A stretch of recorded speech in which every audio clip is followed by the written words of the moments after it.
The dinner of champions. Calling to order the Town of Hingham Board of Selectmen meeting for February 7th, 2019. This is our second meeting this week. Welcome you back. Hopefully it won't be a 5-hour one. First item on the agenda is approval of the minutes. I'll entertain a motion to approve the minutes of February 5th, 2019 with my compliments to Sally Sinclair. Ooh, talk about a quick turnaround. Generating that so quickly. 3-pager. So moved. Second. All those in favor? Aye. Public comment, items not on the agenda, hearing none. We'll get to the next item on the agenda, and that is the police sergeant appointments. Chief, deputy, invite you to the table. Ladies and gentlemen, as you may know from last Tuesday night, I had the pleasure of interviewing 5 superb named police officer candidates for the position of sergeant. We've had a chance to deliberate, and now we're going to, internally that is, and now we're going to hear the recommendation of the chief. So Chief, the floor is yours. Good evening. I'd like to take this opportunity to express my thanks to the board in supporting the Hingham Police Department in the hiring process. Deputy Chief Jones and I are extremely proud of the 5 individuals and officers that have participated in the sergeant promotional process. It was evident that these officers have worked hard at improving their backgrounds through formal education and specialized training. They have brought that knowledge back and shared it with the fellow officers and have demonstrated themselves as natural leaders. After careful reviewing the results of the Assessment Center Civil Service rankings, internal interview rankings, the Selectmen's interviews, coupled with an analysis of the candidates' work history and productivity, their involvement in training, community outreach initiatives, we concur with the Assessment Center testing rankings in identifying our top candidates. We recommend Detective John Marquardt and Officer Jeff Kilroy for the positions of permanent full-time police sergeant. Both of these officers clearly possess all the qualities, values, and experiences that we demand of our Hingham police sergeants. They both express the need to work with the community, mentor officers, and have the vision needed to meet the changing social values and norms of society. They are both highly respected by fellow officers and current ranking personnel. They have been very proactive officers and have demonstrated what they believe in the mission of the organization. We are confident they will flourish in their new roles and provide for the future needs of Hingham. It would be remiss if I did not acknowledge the quality of the other candidates.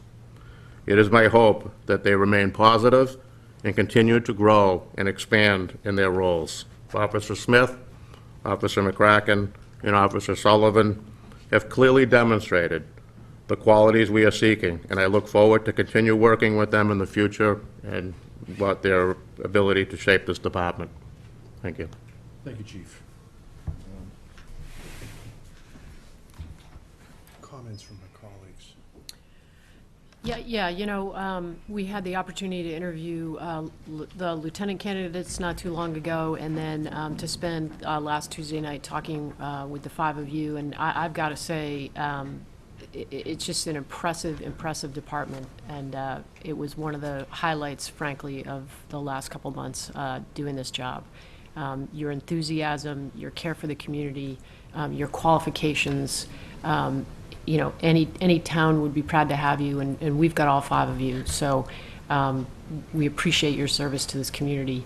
You know, I think I don't know how you feel because you all went through it. I think the Assessment Center tool, in terms of being a hiring authority, helps provide us with a more holistic view of who you are and how you operate, and you know, to me it was a helpful evaluation tool, not having the opportunity to work with you, you know, day in and day out, and just seeing you kind of in this isolated situation.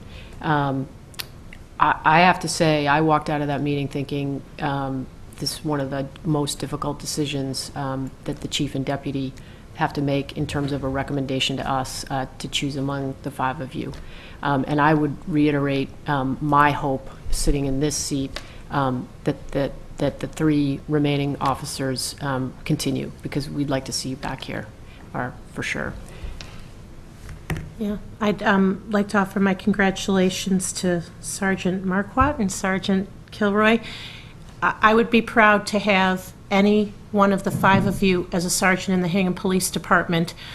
I was so impressed with everything Karen mentioned, and in addition, whether it was in here or out in the hall, it's obvious that you all have a really tight bond and you work well together. The 5 of you are shaping the future of the Hingham Police Department. And as one of you said in the interview, you know, that's not just rank, it's how you carry yourselves every day. I like to think of it as it's not if we're going to make 3 more police sergeant appointments, but to me, this is a when. And like Karen, I look forward to that, and I thank each of you. Interviewing is stressful enough, but to do it in this public forum with so many people and TV cameras, my hat's off to each one of you, and thank you for everything that you do for this community. Gentlemen and lady, I know each of you in varying degrees, and I want to thank the chief and the deputy for putting forward this assessment protocol, because I think that what it does is it ensures that there's fairness in the selection, and the criteria doesn't veer into inappropriate subjectiveness. And as I see the 5 of you sitting here tonight, I know and I like all of you, but what I like the most is that the 3 who aren't sergeants are here in support of the 2 that are. And that, to me, signifies the special quality that this department has that sets it above others. I'm immensely proud to make a motion that we vote to appoint John Marquardt and Jeff Kilroy as permanent Hingham Police Sergeants. Second. Second. Oh, was I supposed to so move? That's me. I'm caught in the moment. All right. Comment? Hearing none. All those in favor? Aye. Congratulations. Congratulations.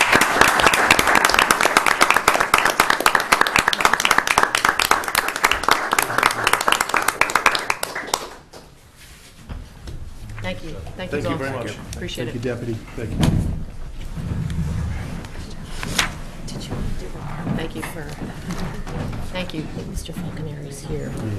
Just get him in and out. I see Mr. Falconeri is in the audience. Kind enough to join us at the table here, sir. The request is modest in nature, so we can dispense of it in short order. As well as congratulate you for the work that you're doing down in the square. Yeah, the building looks beautiful. Thank you. Pretty good. We're getting there. Yeah, it's good. On the home stretch.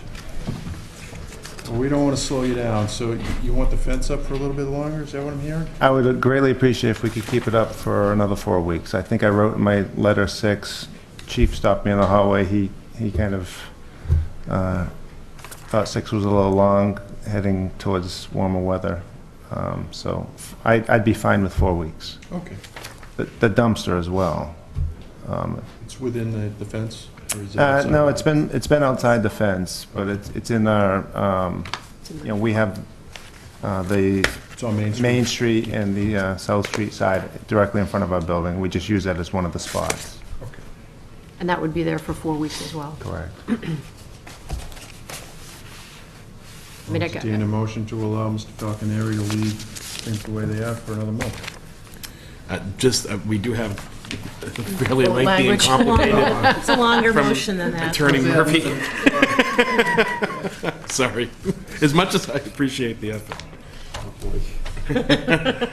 Well, since I made the first one, I'll do this. I'll entertain a motion that pursuant to the Hingham General Bylaws, Article 10, Section 4, the board consent to the request of RSL Realty LLC to, 1, extend the closure of the portion of the public sidewalk within the public ways of Main Street and South Street directly abutting RSL Realty property at 5155 South Street, subject to the following conditions. A, fencing shall be installed in accordance with the Studio Myers architecture design plan. Construction Logistics Phase 1, parens L01, in parens, dated June 16, 2017. Police details shall be required as determined by the Hingham Police Chief. And C, signage directing pedestrians around the closed area and informing pedestrians that local shops are open during construction shall be maintained.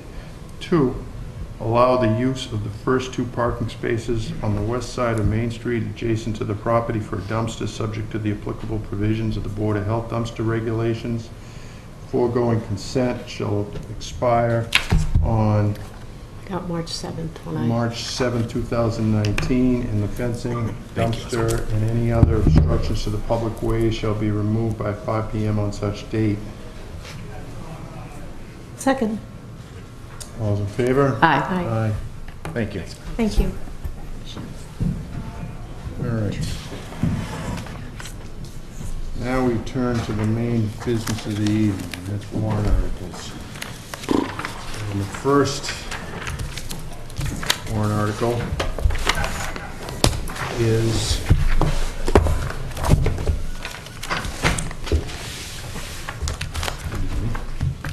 Do you mind if we jump to Article T first, as we are waiting for someone from the planning board to arrive? We we have have the chair. Is Mary coming? I don't think Mary's coming. Oh, she's not. Oh, oh okay. All right. Okay. Then we can go. The board invites the chair to join us at the table. How are you, Mr. Scar? Hi, Fine, Chair. How are you? All things considered? Thank you very much for having me this evening. We're here to talk about 2 articles this evening that the planning board's putting forward. We'll be back with more later, but the 2 that we want to discuss with you this evening and answer any questions you have. The first is an article to allow for a comprehensive master plan and to raise the appropriate funds. We've set aside in the article $145,000 to do a comprehensive master plan for the community. The second article is the establishment of a master plan committee, and we can get into some of the details of those as we go. This is something that's been a priority, certainly of the planning board in the perhaps short tenure that I've been there, but everybody that I've been speaking with. I think as you all know, the last full comprehensive master plan that was done was in 2001. Chairman, I know you had a hand in that, and there were goals that were updated in 2014. But with the pace of change in the growth and activity, whether it's demographics or housing or transportation or what have you, the planning board feels very strongly, and it's part of our primary responsibilities to be stewards of the master plan, that now is really a critical time for us to take stock again, as we did almost 20 years ago, and look at both data, but also, more importantly, gather as much input as we can from our citizens the way it has been done in the past. Because master plans, I think, sometimes folks get a sense that they are more of a directed kind of product, that, and really what they are is sort of a shared vision statement on where the town is and where we want it to go. It's much more of a guidebook and a way for those that follow us to know that we were paying attention and looking at some of these issues and trying to see what the priorities are for the town, what we want to preserve, looking at what some of those trade-offs might be, but really to maintain the character of the town and prepare for appropriate development, for preservation, for all of the above. So what we've done thus far, in order for all of you and for the members of town meeting to have a clear sense, we issued an RFP for master planning consultants. We got 3 responses. We interviewed all 3 and selected a firm, and that is where the price of $145,000 comes from. That's their proposal. We're very excited about the firm that we hope to work with. They're a collection of the absolute specialists in their fields. We know, and they know, how much work has been done on an ongoing basis. Nobody's been standing still since 2001 for sure. And the amount of work that our citizens have done, whether it's the 3A Task Force or the South Hingham Study Group and on and on and on, the goal is really to take all of that work and knit it together and to look at some data and gather as much input as we can. The firm that is part of the consultant team that's focused on kind of community engagement and outreach is exceptional. We hope to have multiple opportunities for folks to share their views, their thoughts, their suggestions. In some ways, informally, this is almost a recruitment tool for folks. Right? We've had a lot of new families that have come into town since 2001, and if we can get them engaged and help them understand what's gone on in the past and what it takes to preserve the town the way we have, we hope to kind of build that pipeline of folks that will want to get involved in all of the formal and informal committees that we have.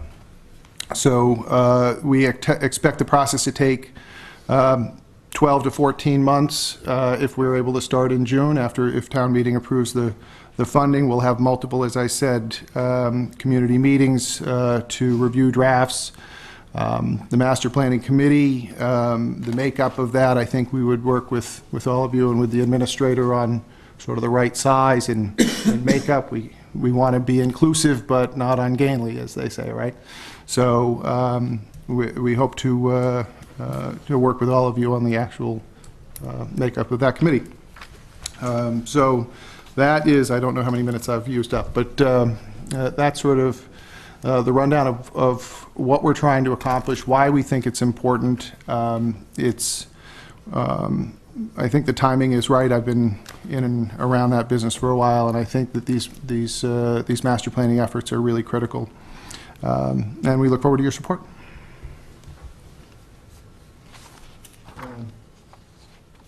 I'll comment if I could. I was on the 2000 master plan, and I know it's got a shelf life of 10 to 15 years, so I know we're due. You know, this is something that shows as a working tool for the permitting boards going forward.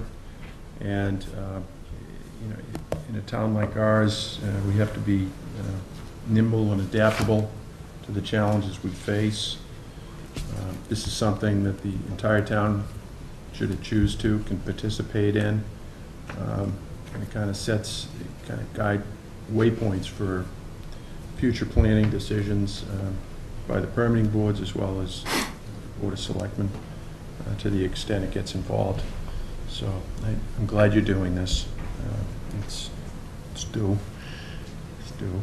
So I noticed that one of the principals has worked in the town before, or at least it's referenced in the material, Judy Barrett. Judy has been in the planning and planning consulting business for several decades. She has done some work in Hingham in the past. She's from the South Shore, but the reference list for her was extensive, shall we say. So she's done an awful lot of master planning work around the Commonwealth. And you know, there were a couple of firms who were also exceptional that we interviewed, and they were, you know, the larger, you know, sort of multifaceted, everybody under one roof firms, and I've worked with both of them, and they're exceptional as well. Having Judy being the person that we're working with directly, and that's true of the rest of her team, it felt just right for Hingham and for what we need. She has a well-renowned historic preservation professional who's on her team because of the importance of that for all of us. So yeah, no, I think we have a great group. It does look impressive. I recognize some of the names myself.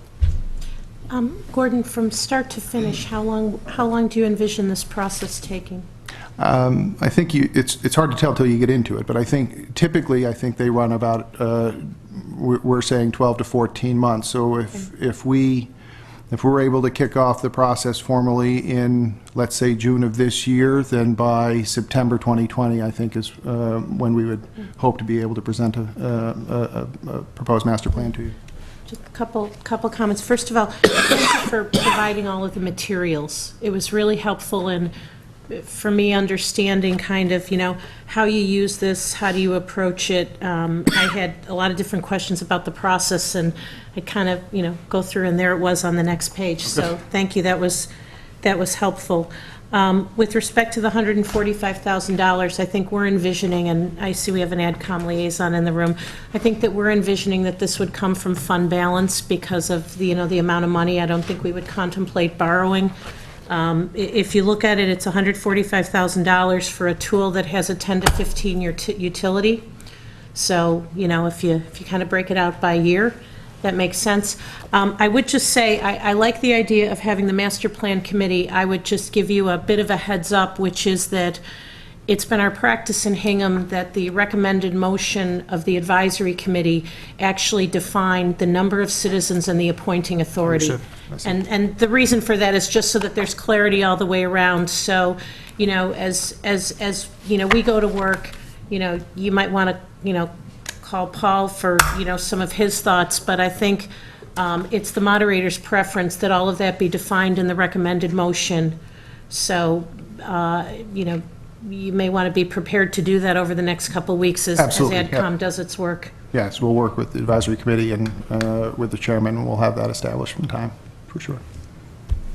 Yeah, and I know this has been on your personal agenda and on the agenda of the planning board for some time, so it's I think, nice to bring it to fruition. And as you say, I actually think the timing is fortuitous, because I think, there were sort of specialized areas of town that needed focused attention, South Hingham and the 3A corridor. And I think, to have enhanced information about those two particular locations to inform a broader master planning process, I think sort of feels like the momentum's going in the right direction.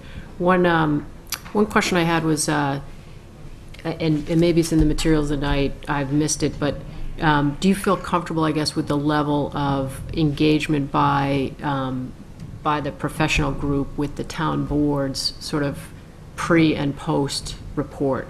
So, sometimes when we've engaged these consultants, one of the things that I think we try to look for is sufficient time before whatever stakeholder boards will be interested in their interviewing on the front end and reporting out on the back end. And I just wanted to make sure this $145,000 kind of covers the amount of time you think should be built into the process for that. Absolutely, and it was a discussion topic during the interview process and also in the reference call specifically, to make sure that the folks on the team understand the role of those other boards and make the time, and that it's not some regimented, per hour basis that when the clock stops, they stop. And professionally, they know that these plans need to be effective and need to have buy-in.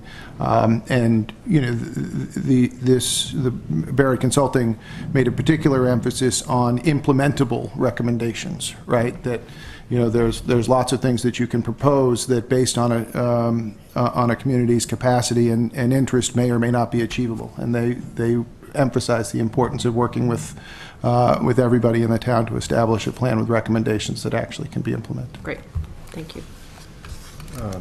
I know that the master plan that I was on was cheaper than this, so I expect that this is an inclusive price.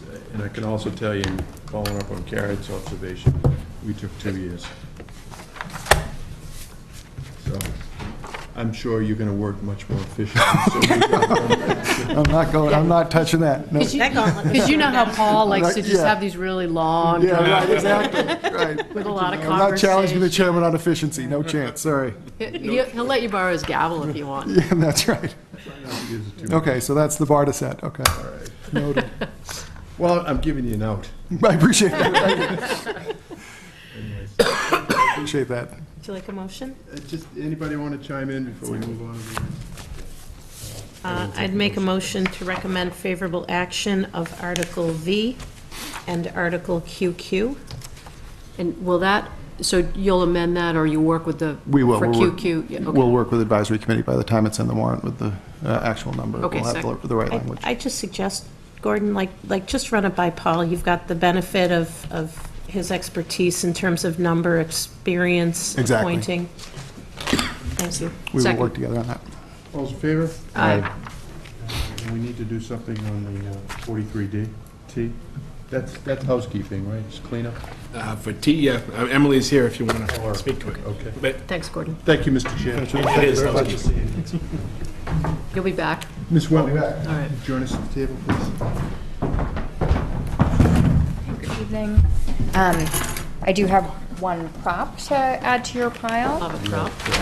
prepared by our very own mapmaker extraordinaire, Lonnie Fournier.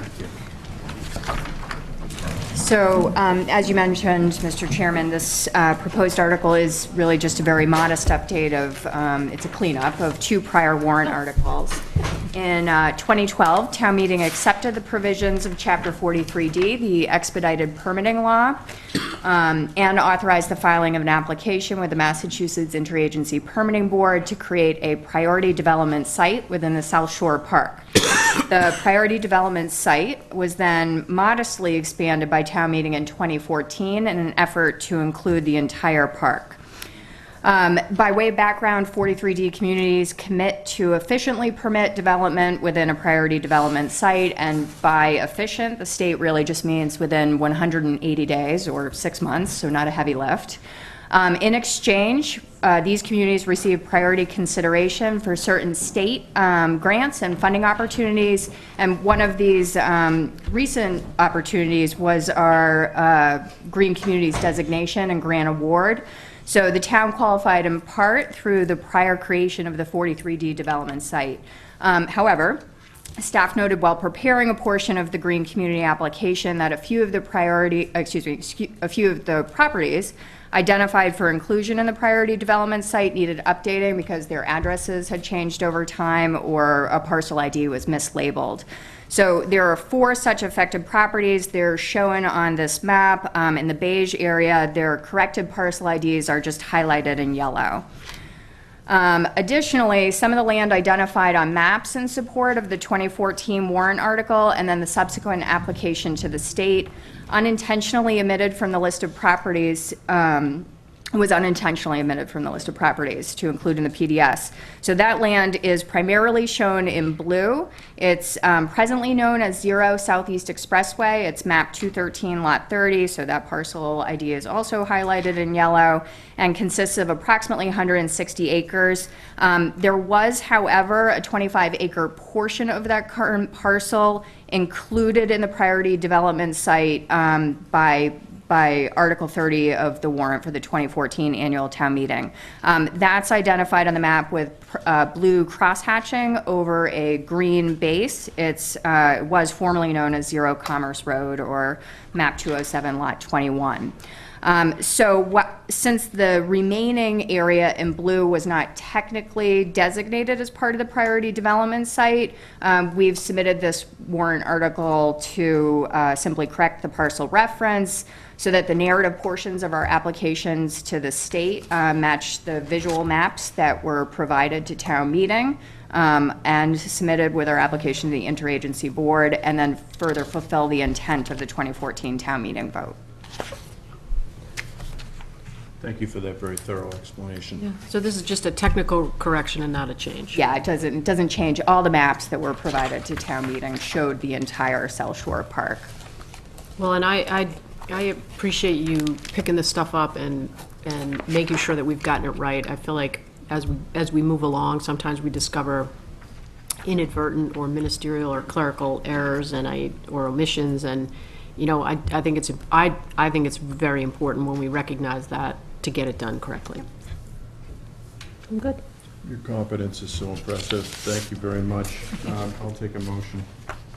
I move favorable action on Article T, South Shore Park, Chapter 43D, Priority Development Site.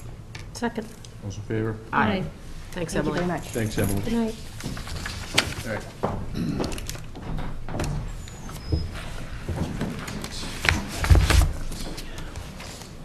Article FF, Hingham Library Renovation.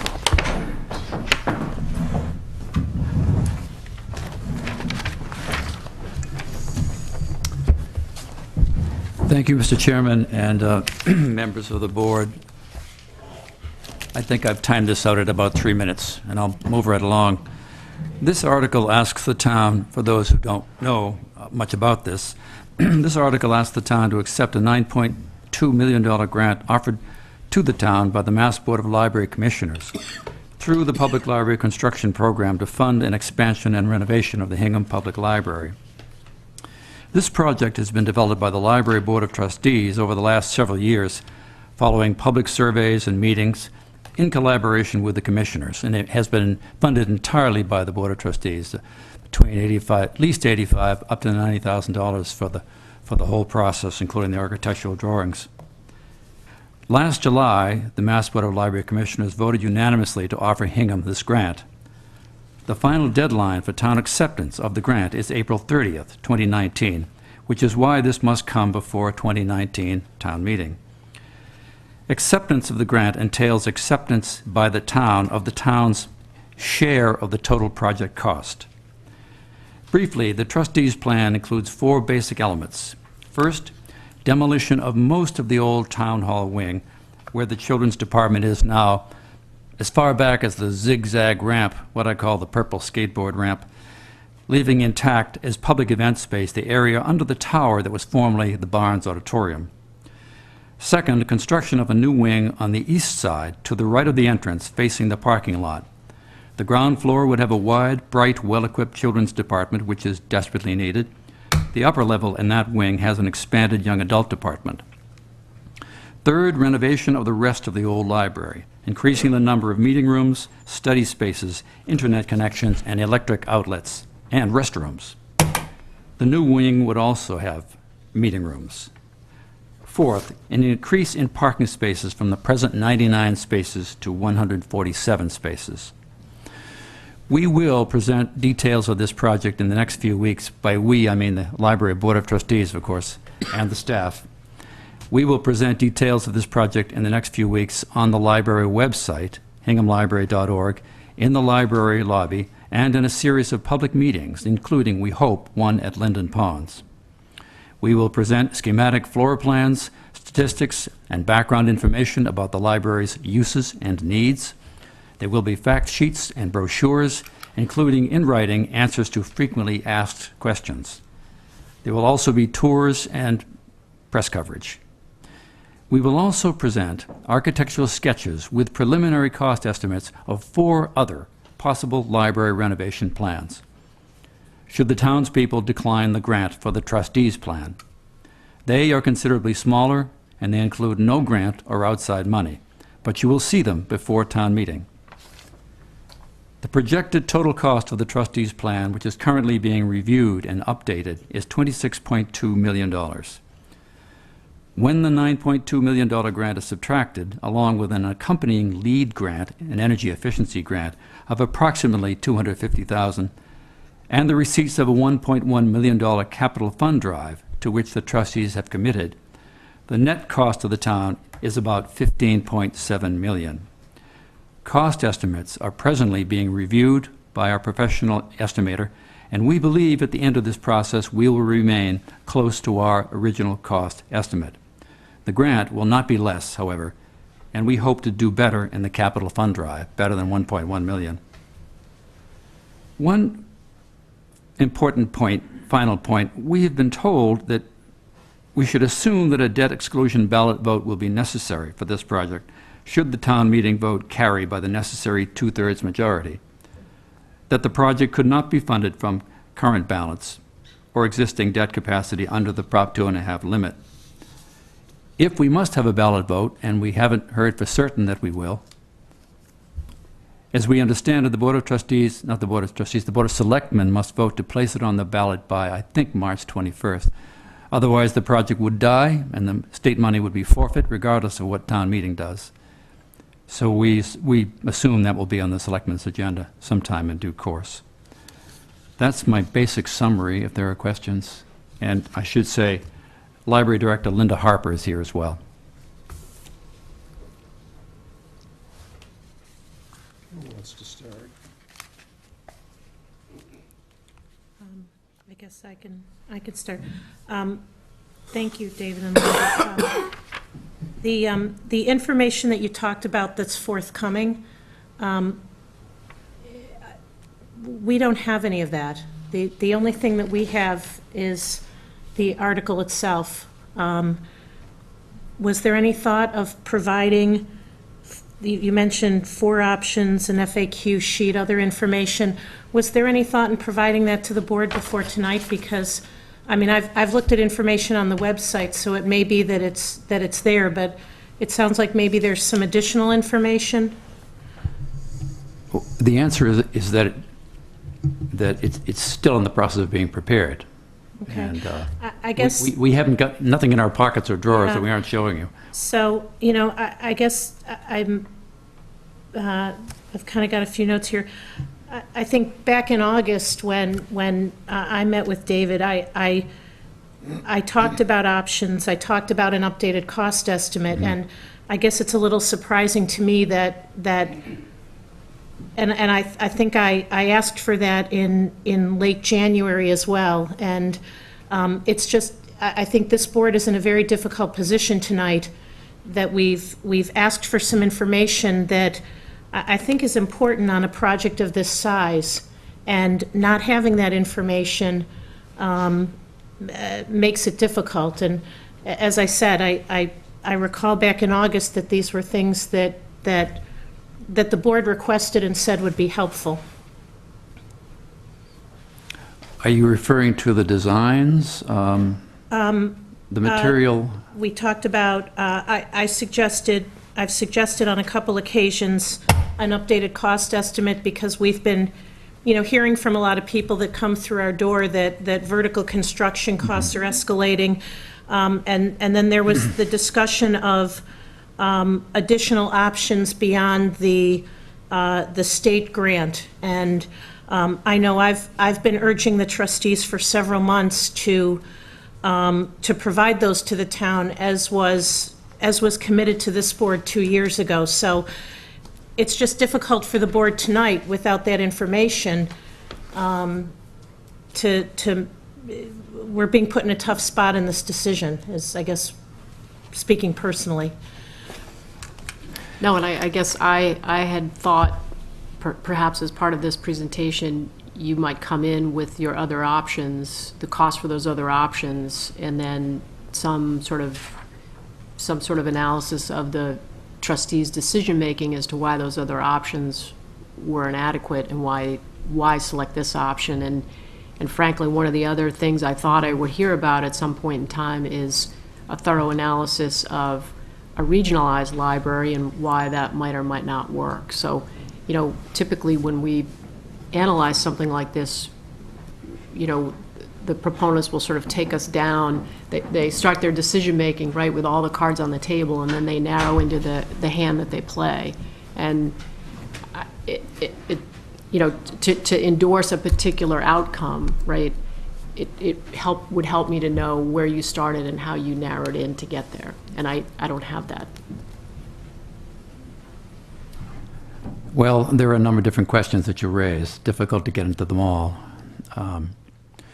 We applied for the state grant because the state grant was available. The funding round for the Massachusetts Board Library Commissioners construction funding grant was 2016-2017. We understand from the state board that grant round will not be available again until 2025 at the earliest. And can you just fill me in again?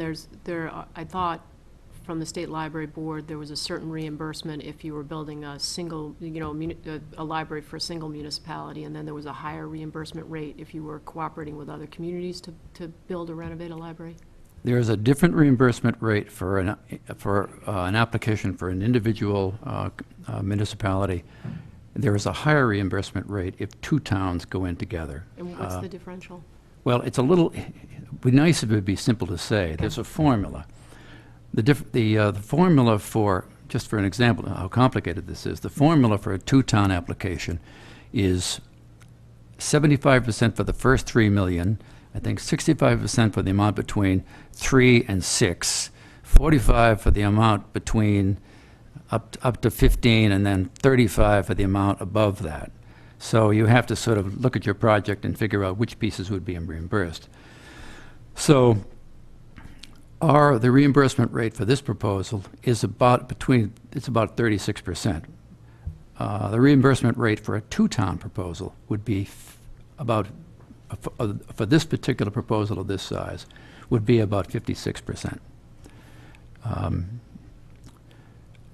A two-town proposal is not an uncomplicated matter. It's not just simply a cheaper way to operate, because it would entail creating a new governance system, which would entail changes in state law. There are a lot of reasons why, and we talk about that in our FAQ, and we've said it before, I think, in public meetings, that why we thought that it would be more appropriate for the trustees in the town to seek the grant for the reconstruction of the library we have. Though it sounds, and also, of course, as I've said many times, not many times, but I have said before, libraries are the most regionalized to public services as it is. We are not. When you go to the Hingham Library and you go to the card catalog, you're not the card catalog. Cards are gone, but when you go to the catalog, it's not the Hingham Library catalog. It's the Old Colony Library Network Right, I catalog. understand that, yep. And all of the towns and all the members and all those who hold cards have access to the other 31 towns. So we are already extremely regionalized. The idea of creating a new two-town library, in our view, would be that you would be essentially abolishing the independent Hingham Public Library. And we did not think that that was something that the townspeople would buy. Yeah, I guess I don't know enough about it. I certainly know that in the nonprofit, in the nonprofit world, it's not uncommon for independent nonprofits to come together in a joint venture sort of situation and operate an enterprise. So, again, it would help to sort of understand that analysis in a thorough way, because to me, kind of off the bat, it leaves a lot of cash on the table that would certainly be helpful. And I don't want to get bogged down in that, but it again would have been information that I would have found useful in analyzing why you ended up with this project at this reimbursement rate. I guess my other question is, I'm assuming that the trustees had programmatic discussions that led to the development of these four priorities in terms of, you commented on sort of public input for the use of the library.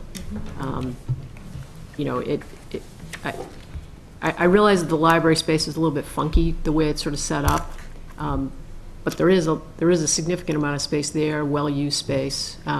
So, I guess I'd, again, sort of like to understand what led to this, and I guess what the delta is in square footage that you'd end up with versus what you have now. Well, I think perhaps Linda could talk a little bit about the process. What we did not do is sort of sit around and say, wouldn't it be nice? We'd really like to do this and do that. To be eligible for the grant program, you have to use their template in terms of analysis. It's a very detailed searching analysis called the building plan. Analysis of what you have down to the last stick of furniture and your space, how it is used by how many. And then you have to have projections as to how it will be used for the next 20 years, including population projections, which you have to use from the state. It's a staggering analysis. That must be submitted to the Mass Board of Library Commissioners first, before anything else can be done. And if they are satisfied that you've done it right, that you have accurately represented what you have and what you need in terms of what is really used and what the public pressure is on the facility and on the service, if they approve that, which they did do, then you can hire an architect to do the schematic drawings. And the architect has to draw to the building program. The architect cannot say, I'd really like to do this and that. It has to follow. So the whole process is driven, it's very detailed driven and very data driven. And there isn't really any kind of, as far as we're concerned, any dreaming or any imagination in it. It does come from the way the library is really used. So that's kind of the process. Did you want to add anything on the Well, I could go a little bit into the timeline. I know we are under a time constriction Yeah, here, so but I have let- a lot of information that can answer this. And maybe one. I can take that offline. I just had one other comment, and then I'll move on, and that is, you know, it's typical in these situations when we are coming forward with a capital project where we're relying on private philanthropy to make up a not an insignificant portion of the, you know, of the project price, that we actually have those in hand in terms of pledges. So, you know, we can think of some other projects, for instance, the field project. I see Lucy Hancock in the audience. You know, we demanded cash in the door of at a certain level before we would move forward with that project. And, you know, $1.1 million plus of a capital campaign, I'm assuming that's not existent at this point. We have a few pledges, but we haven't begun aggressive fundraising on that so Okay. far. Thank you. And Karen, I would just note that the way that this warrant article works, the appropriation, it has to be for the entire Entire amount. amount. And so that means that we would actually be appropriating, if the town's share of this, if all remains as is $15.7 million, we would actually be appropriating 26.2.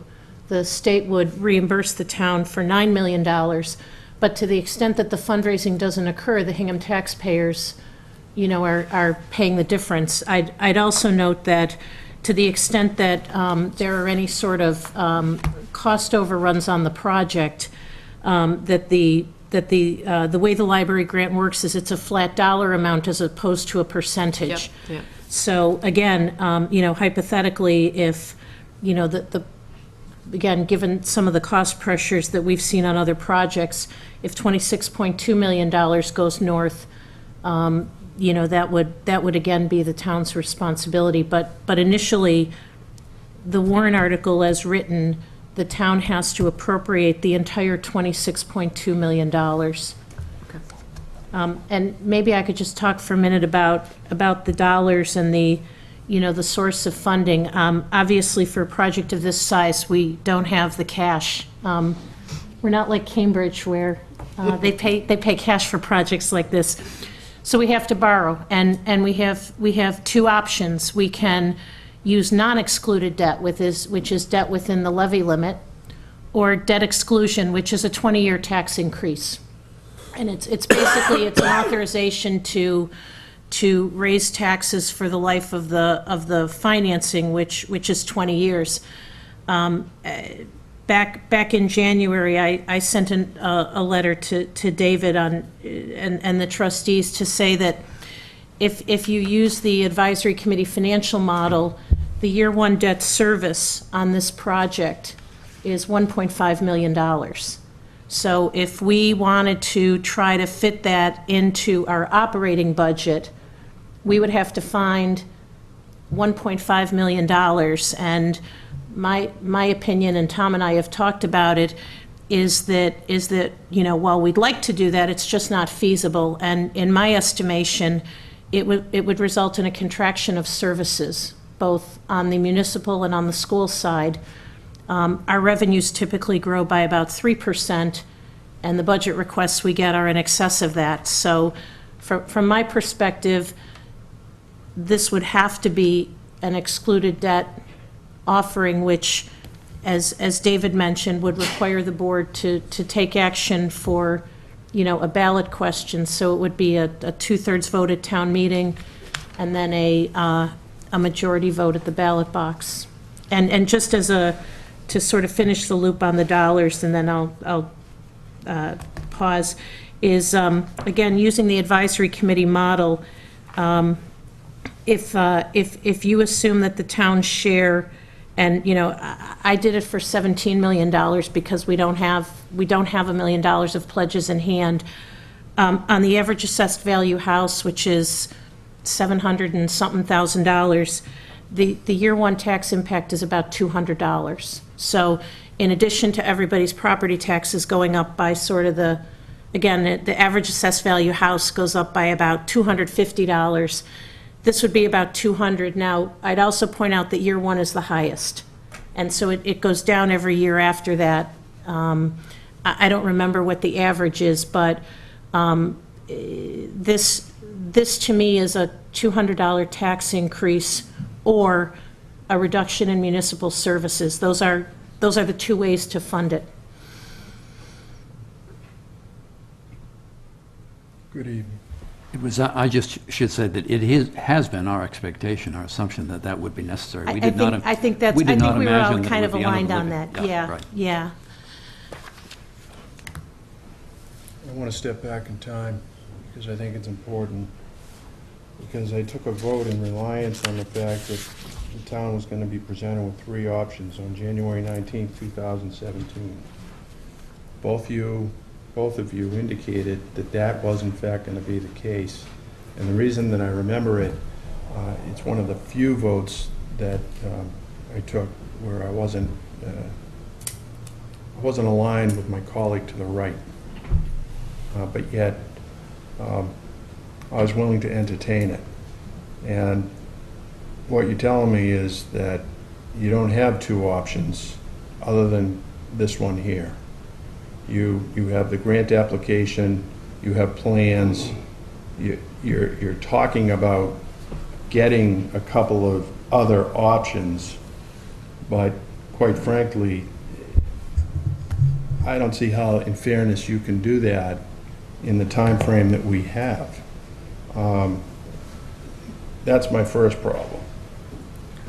I looked through your application, and I don't want to pick it apart and be critical, but I did make some observations, and this children area seems to be problematic for you. But yet, I didn't see anything in the application that indicated that any child was injured, there were any security issues that required the intervention of the police. I looked at the main desk area, which seems to drive some of this as well. And what I'm noting is that you're essentially demolishing the town hall, or the old town hall, which is the library portion with the exception of the Barnes Auditorium, and you're going to go into the courtyard, which is a very nice feature. No. Well, it shows it on the plan, sir, so I'm not sure what to tell you. No. I'm just looking at the plans Not- and reacting. Not correct. No, okay. Well, I'm looking at the money that's been put into the existing library on page 14 of your library building program, where you list out the security system in 2006, improved parking lot lighting in 2007, roof repairs in 2008, installation of an automatic entry door in 2013, replacement of the original 50-year-old boiler system in 14, approved funds to replace the main lobby flooring in 2015, and the recent town meeting approval in 17 to replace the leaky roof membrane and aging rooftop air handling units. So I'm wondering, with this proposed renovation, just how much of that work is going to be swept off the board should something like this pass. It's not clear to me from your application. We'd be happy to answer that, though. Okay, sure. Well, let me just continue. Yeah, let him finish it. Then, I looked at the existing plan with respect to the elevations, and I note that the town hall, when it was built in '65, the architect at the time, and according to the material that you have in your application, sought to replicate the look of the old ship church in the Barnes Auditorium construction. And then I look at the proposed plan, and it virtually swallows up that architectural piece of the old town hall, the library. You know, I think that is problematic. Then I look at the issue with respect to the population that you cited as justification for this, and I see that 27% of the users are from out of town. It's essentially regional. I think by your own acknowledgement, that is so. And I'm wondering if out-of-town users are using this library to that degree, why is the Hingham taxpayer being tasked with paying for that? in line with the question raised by Ms. Johnson. So, I mean, I've said all this to you, I've said it to your face a couple times now, and I've been polite as I could possibly be. You're always polite, Mr. Chairman. Thank you, sir, as are you. But I disagree with you on this, and I'm trying to say it in a way that, you know, maintains the goodwill that the library enjoys. But I'm deeply troubled by what's happening here, because, you know, this is a proposal that is rolling out in the face of a number of other pressing needs that the town is facing. And, you know, I understand you have an obligation to the library to do all of this, and you circulated a memo that spoke to that. But I also thought it was instructive that one of the trustees responded to that and spoke to the broader nature of the fiduciary duty that you have. And I'd like to think that we're all working as a team trying to accomplish, you know, the needs of the town for the kind of building needs that we're facing presently. And I'm very uneasy and concerned that that's not happening here. So that's my pitch. Mr. Chairman, could I just ask a question? You said that you're concerned about goodwill. Did you say you're concerned that there would be like a last, whose will are you talking about in goodwill? I mean, can you articulate what your concern is that? Well, I remember What's the the bad earlier thing that might happen? conversation that we had, where, you know, there were other options that were, you know, contemplated but not yet reduced to paper, which spoke to a cheaper alternative that would address the kind of need that you had, whereas this particular proposal that's before the town for its consideration in this year's town meeting is a soup to nuts fix-up of the library. Yes. I'm sure there's a far more articulate way to say it, but I mean, it's complete renovation. So, Yes, it is. you know, when we have an elementary school that's had to be shut down, and we've got the school department asking us for significant six-figure dough just to keep it running until we can figure out what it is we're going to do. And I invite you to watch the Tuesday night meeting where that was discussed. It was late in the evening, and I, for one, was really tired when that was going on, but I think it points to the severity of the problem that we're facing. I'm not even going to get into the town hall. I'm not even going to get into the fire department. But, you know, this is a major challenge, and you know, I tried to advance that position unsuccessfully, but yet here I am again saying it, and I'm sure it comes as no surprise to you that I'm saying it tonight. It does not come as a surprise to me. And Thank you. and as for the matter of goodwill, the concern is that we would earn the ill will of the town? Is that what you're? I think. Is the concern that this somehow would? I think my statement can stand for itself. I don't think I need to elaborate on it, quite frankly. I think that, you know, when there are real needs that exist in other areas of the town, and you're coming before the town with a project that, you know, reflects wants, Yeah. I mean, the logical conclusion is if you're unsuccessful on it and you come in next time with something you really need, are you going to be received with the kind of credibility that you're entitled to enjoy? Right, right. I see that. I'm going to call you in a second, Linda, but I just wanted to say that it is true we have kept the building in good repair. It is true. Everything that we've done with regard to boilers and the roof and the air conditioning and the trusses, all of those things were things that needed to be done. One of your own trustees commented in the meeting as to the kind of reaction that he or she was experiencing when the issue was voiced about this renovation, and people are questioning, well, what's the matter with the library? I mean, there are certain things in your design. You want a major auditorium in there. We have auditoriums in this town. We have auditoriums at the high school. We have one at the middle school. You know, and they can be used by the library, I would think. Did you want to? There's a number of things I'd like Well, to yeah. say. but I can make it brief. But I do want to answer Paul, because you made a number of good points. I know you looked through the application, which doesn't have every piece of information that we know about the library. But I will just quickly address some of the things that you said, just to get some information out there, because I think it's important. One of the things you said was about the infrastructure, the money we've put into the infrastructure. I think the trustees should be complimented on keeping the building in good repair so it's not falling apart, so we're not having an emergency situation. All the things you listed are not going to be impacted. The roof was only done on the old side of the library, which has a renovation. That stays. The HVAC stays. The boilers are going to use, and they are high capacity. They will function throughout the rest of the building. That will be reconnected to any sort of work we do. The lobby tile floors have been encumbered. We never did it in case we did this because we didn't want to throw good money after bad. So we held on to that. If we don't get it, we will fix the tiles. If not, we're not wasting that money. We have thought prudently about this all along, and we have not put money into things that may be changing. So all the things that you mentioned are preserved. The Barnes Auditorium will be preserved and restored to its original glory.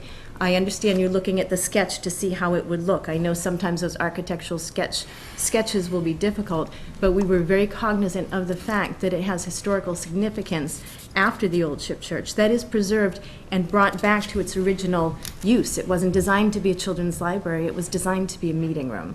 It's thrown out of scale with the proposed structure that you're contemplating. And that is something that we can discuss. But in general, if I can just go over some of the things. You mentioned in the application, there seems to be no problems with the children's room. We can't put into there every time a kid bumps their head on that ramp and we give them an ice pack because they're bleeding. We have had to call the police because children are trying to get out the door. And we did have one boy actually get out the door, and a staff member's husband found him before the police. The whole children's room is a safety and security issue that does need to be addressed because of the physical structure. And what Lauren, et cetera, said. And Lauren, and the building specialist from the MBLC, they were surprised that we haven't had any incidents. And I said, well, you know, so far it's been good. She said it's just a matter of time. There's a stairway right there on the way to the storeroom. There's a million things wrong with it that I could go over. But what I want to point out is, may I finish? In 2002. Then that was almost 20 years ago, Paul. So let me just say a few quick things. Libraries have changed over the past 20 years significantly. The types of jobs that we do, the types of programs that we do, the types of uses that the building is put. The library is a microcosm of everything in Hingham. We're an extension of the schools. Kids go to school from 7 to 3. They come to us 3 to 9, Saturdays and Sundays. We're an extension of the senior center. The seniors use that. They also have programs in lifelong learning at our place. We go to Linden Ponds. We have the Linden Ponds buses come to us. We give all kinds of, public safety seminars. We do education. We do recreation. Extension of the community center. We'll have guitar concerts on Sunday. We do a little bit of everything. You work at home, you don't have a place to work, you come to the library and work. We are busy all day long with all kinds of uses that were not foreseen when that building program was last written in 1995. When the building was finished in 2000, 2001, 2002, it was right before the internet, digital age, infrastructure, everything has changed in how every library, not Hingham, every library in the nation has seen these changes. If you go onto the Mass Board of Library Commissioners website and look at all the libraries around us doing renovations, there's a reason. Weymouth is getting a new library. Norwell is getting a new library. Stoughton got a new library. Situate got a new library. Because we are all changing, we need to meet the needs of our constituents, of all the people who use the library. This process is not, and I just want to stress, is not want-based. This is need-based in a very real way. If you're just a guy who comes in, you get a book and you leave, that's all you need it for, but so many people need it for so many other things. This process started in 2013. We're not sitting around saying we need to have these. 2013, we put together a task force to look at how libraries were changing, what we needed to do with it. We involved communities, community members, we had all kinds of surveys. I have a whole timeline, 13, 14, 15, all the things we've done. We had a long-range planning committee. Every time we did all this, what came up from the residents was the things that didn't work with the building. Our number one priority in our long-range plan that was not just trustees and staff, it involved community presence, was the evaluation, redesign, and expansion of physical space to provide flexibility and support for offerings. Every year, we fall short of being the modern library we need to be able to meet the needs today. The program is based on a 20-year horizon, so that not only today, but in 20 years from now, the building will be functioning properly. They're designed now differently than they were in 1995. They were collection-centric then. Now they're people-centric. They're made to be flexible and to change as times change, because we realize things change very quickly. This whole process that we went through has been years, studies, surveys, communications with the residents. The other options included with this proposal tonight. And I can address that, because what we did was we applied for a state grant. We had the opportunity. We know things are tough in Hingham. We know we need a new school. We know we're trying to look at this whole center here. We are completely cognizant that there's a lot that needs to be done. Don't forget the 2 fire stations. And the fire stations, which are important, especially for you, I understand. But there was an opportunity to bring in state money. When we developed this program, it was based on needs, not wants. It came out to be what it was. The state offered us money. We got on a waiting list. Back in the 90s, we were denied twice. We never had a state grant before. We got this particular state grant. We applied for it because it only comes around every so many years, and we thought, we have needs. It's been identified by the community that they should be addressed. So our job is to see how much money we can possibly get in grant money towards this fix. The reason why, and I'm going to address the additional options, the reason why you have one in front of you, because there is only one eligible for the state grant that meets library standards. We did everything we can to apply for the grant. This is the result. This is what they offered us money for. If the town decides they don't want it, then we go back to the drawing board. As part of it, however, you did, and I believe it was Mary who requested that we look at other options. But I did that in August Yes, of and- 2018. So let me- And we're well, we're 7 months after we asked for that, and we don't have those options today. And I really don't know why, because I went back and looked at the meeting from 2 years ago, and both of you very clearly talked about the town having 3 options. And in August, I understood when I met with David that the priority at that time was the grant application. But we were awarded the grant in July, and in August, what I saw is that and maybe I'm misreading this, but what I saw is everybody went gung-ho for the $26 million library and left the other options in the dust. And when I've asked some of the trustees, I've gotten a lot of pushback to say, we never committed to options, we kept pushing, and, here we are, 8 months after we got that grant, with one option, saying we're going to have a couple more in a few weeks. It's really late. It's really late, and could I I ask a question? question Yeah. why in the fall, after the grant was awarded, why weren't the other options started to be developed? Because I went to the library trustees. I went through the capital presentation that I went through for the Harbor Development Committee, the Selectmen, the School Committee, to make everybody aware that we have many wonderful projects that we want to do in the town, and this is a wonderful project. But I made people aware that the totality of what everybody was looking to do was not going to fit without a huge tax increase. And to me, that would make it even more compelling back in August to say, let's develop a couple alternatives so that the taxpayers can be informed with making decisions. So, when I hear that those options are coming in a few weeks, I really shake my head and wonder, where have they been for the last several months? I don't understand that. Well, I have a couple of questions. One is, what was it that you had in mind? Suppose those had been produced. Suppose we had several complete plans last I would have fall. never taken the vote if you just came forward with what you're doing. I relied on your representation that you were going to present 3 options, one of which was going to be this, which I accepted, and the other 2 were far less expensive.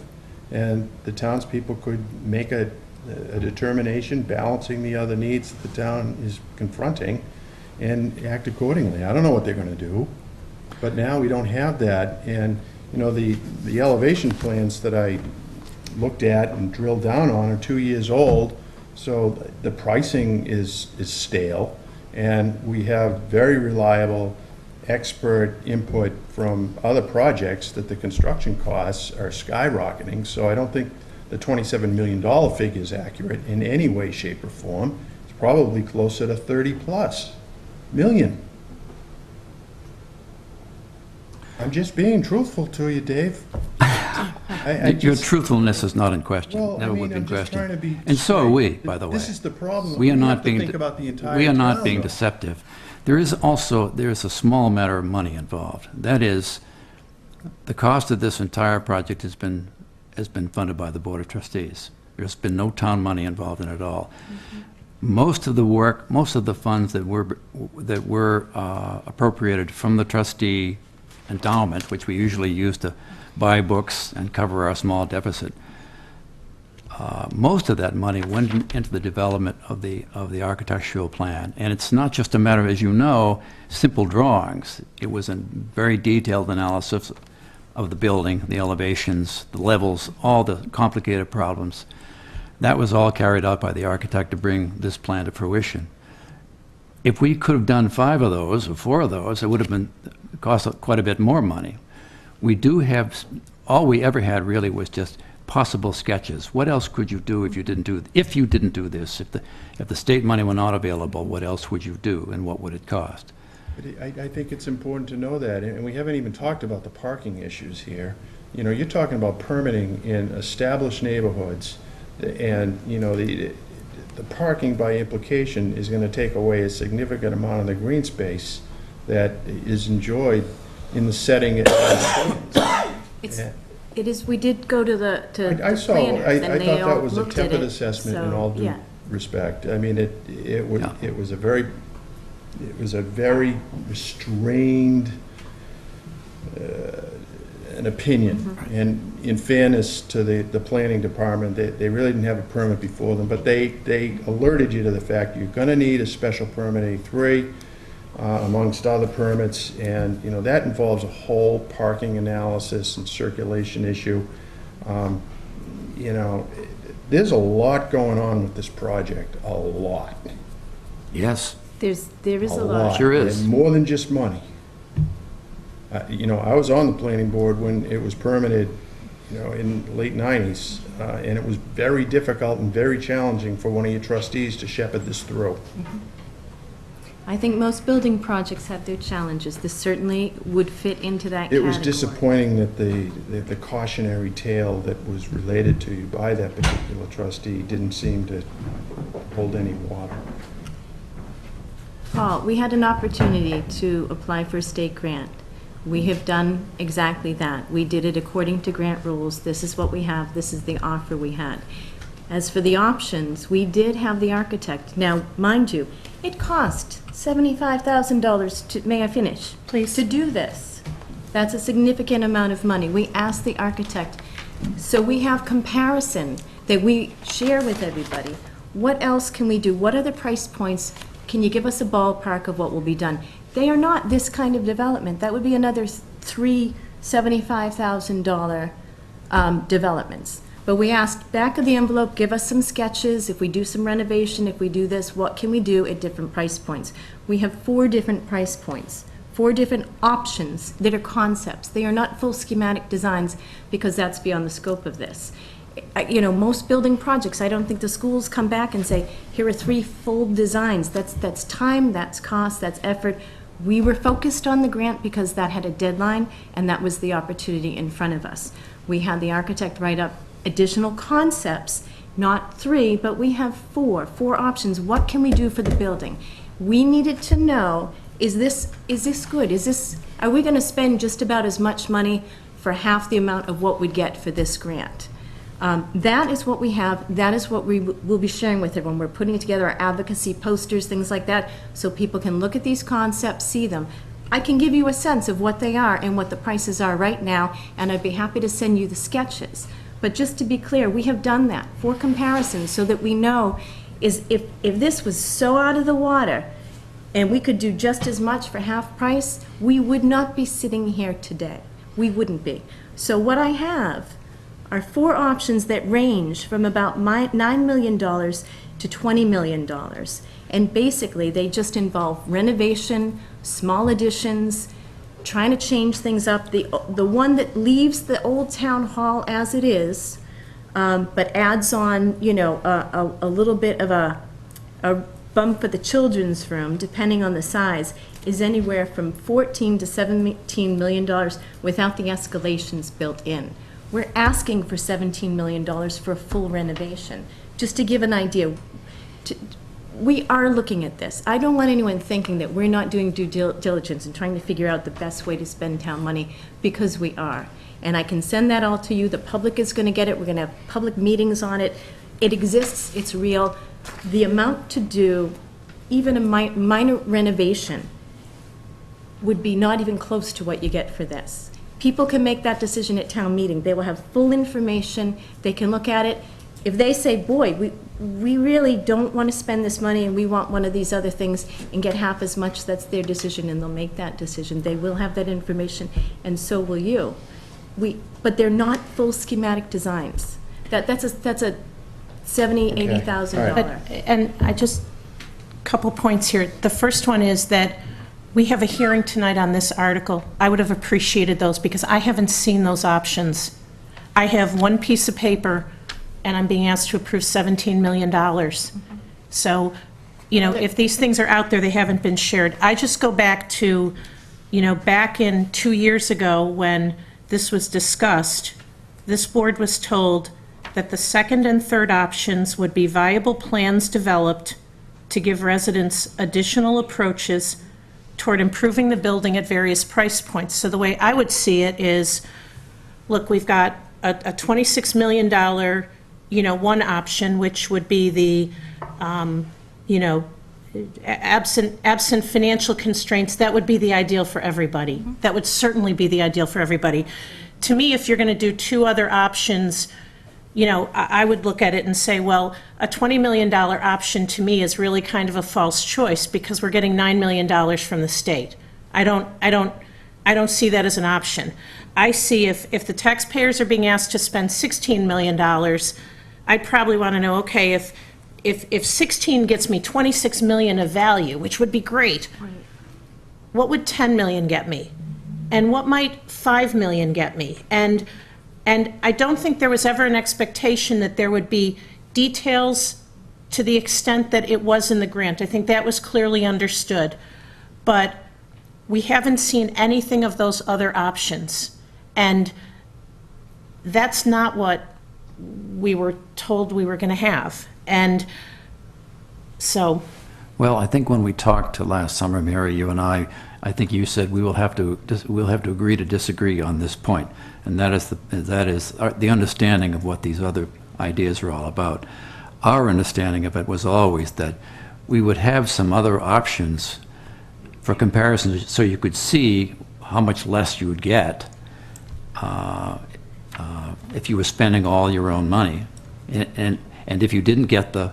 If you did not get the town, if you didn't get the state grant, there would be the other options that you could consider. That was our understanding of the whole process. Well, and I'll also say that it's, I think, important to remember that the way the state grant process works is that the town applies and the money is offered to the town.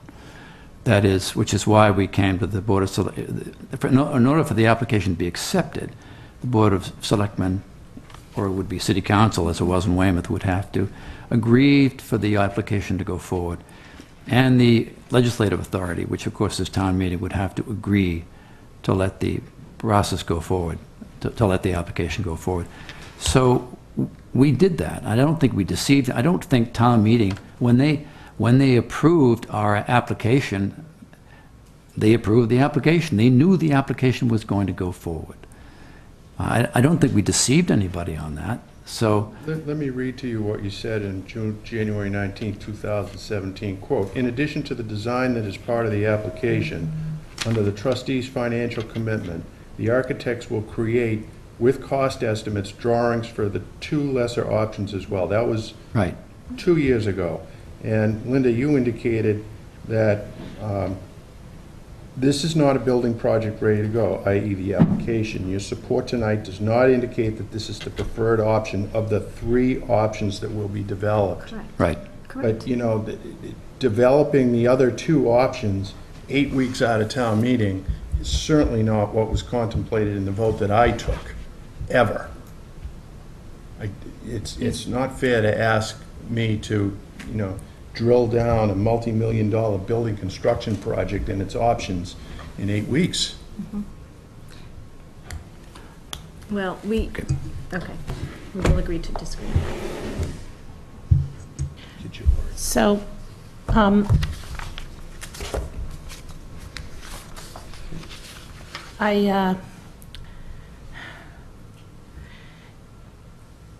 2 years ago, I was the sole vote on this board not to go ahead with the grant. And I was the sole vote not to go ahead with the grant because in some ways I was concerned that we would get to the place where we are tonight, which is a lot of collective frustration, and I regret the collective frustration. At that time, I was also mindful of different capital needs in town, and while I certainly understand that there are a lot of limitations at the library, and you know, Linda, I think you and your team and David, the trustees, you do a wonderful job with the space you have. I always marvel at, you know, the traffic that goes through the library.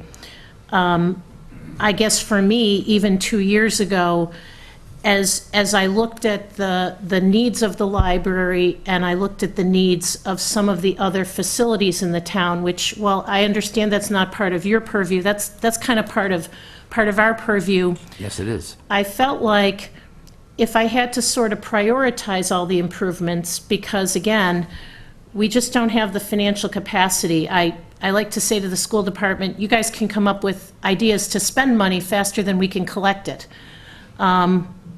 There's no shortage of wonderful projects, but at the time I felt that if I were to prioritize them, the library there would be other projects ahead of the library. And that's not to say it's not a wonderful project, it's just that there are other pressing needs.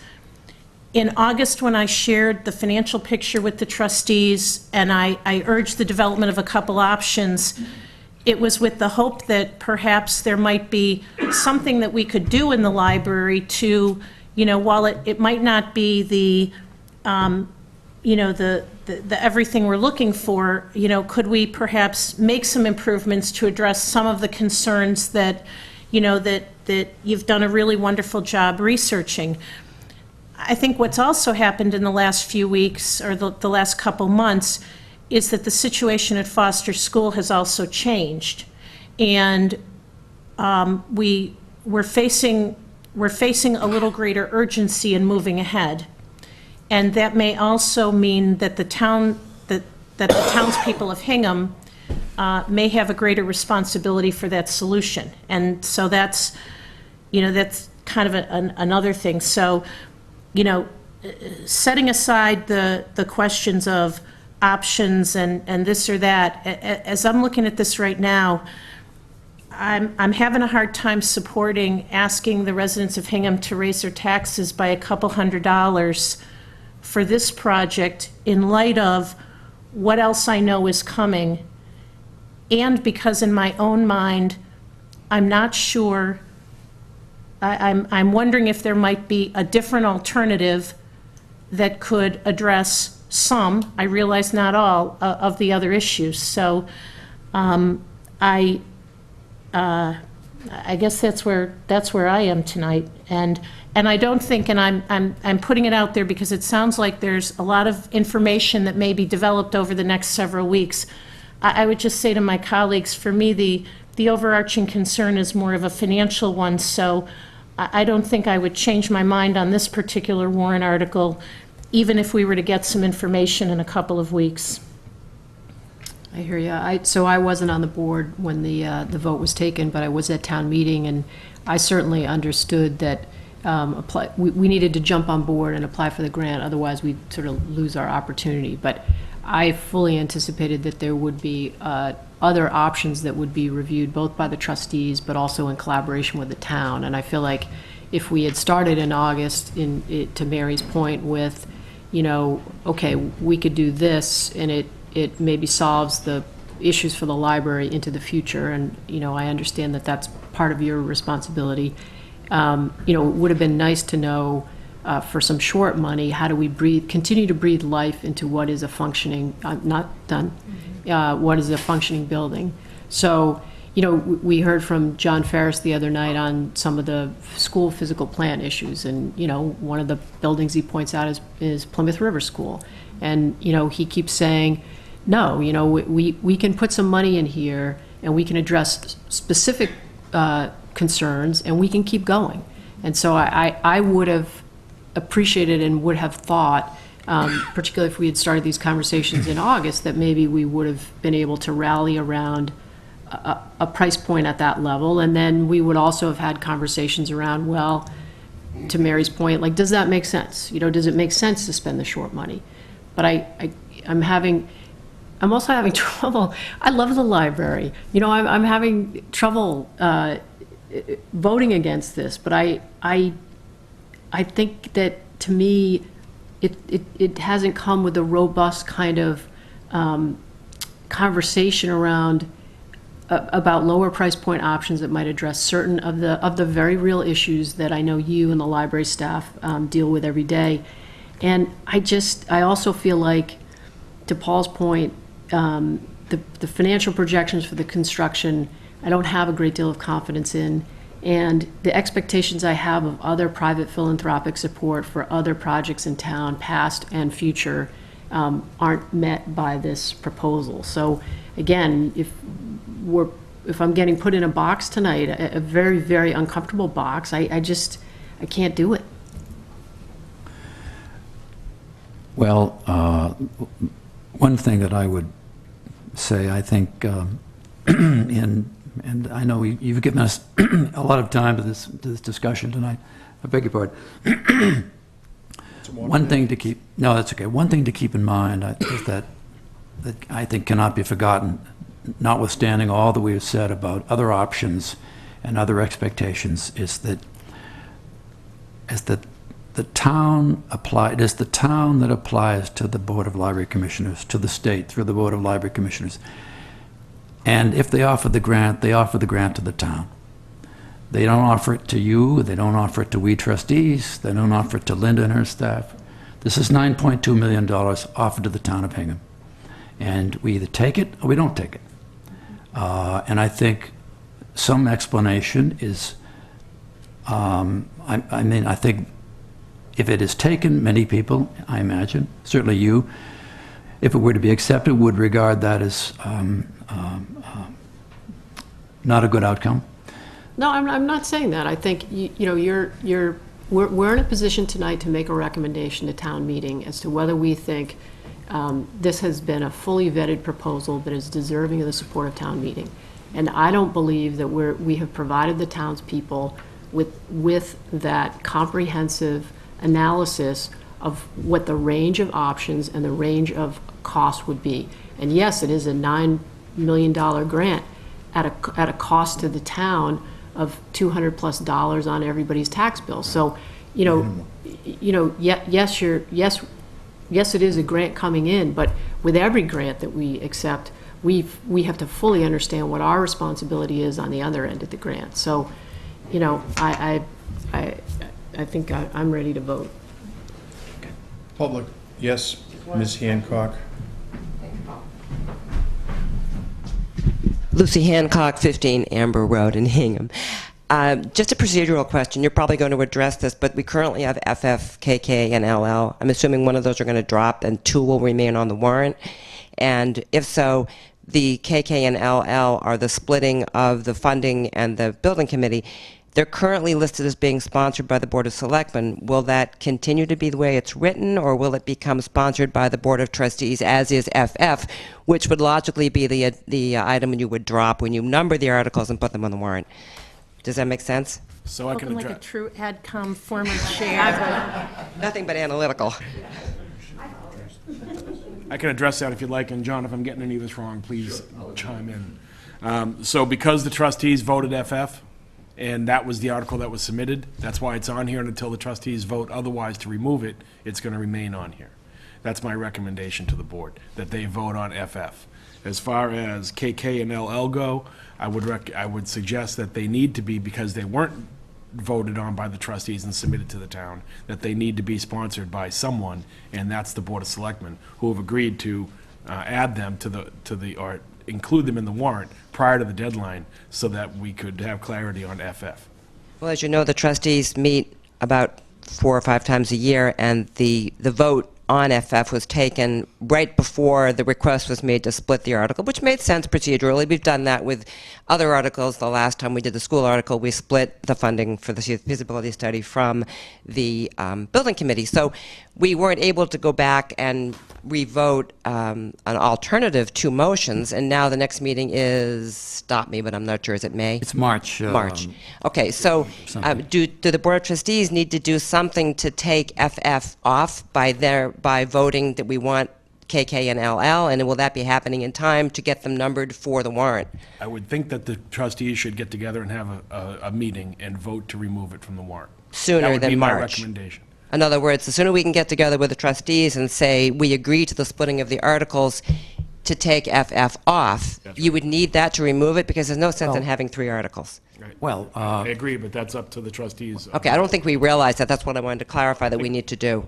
well, the trustees took a vote on FF. We didn't call it FF at the time, but we did take a vote on it. It would seems to me sensible that, logical that you couldn't very well undo it without taking another vote. So, I mean, I think we could find a way, maybe we could call a special meeting and do that procedural meeting, which we have done in the past when steps such as this needed to be made. So I think we could do it.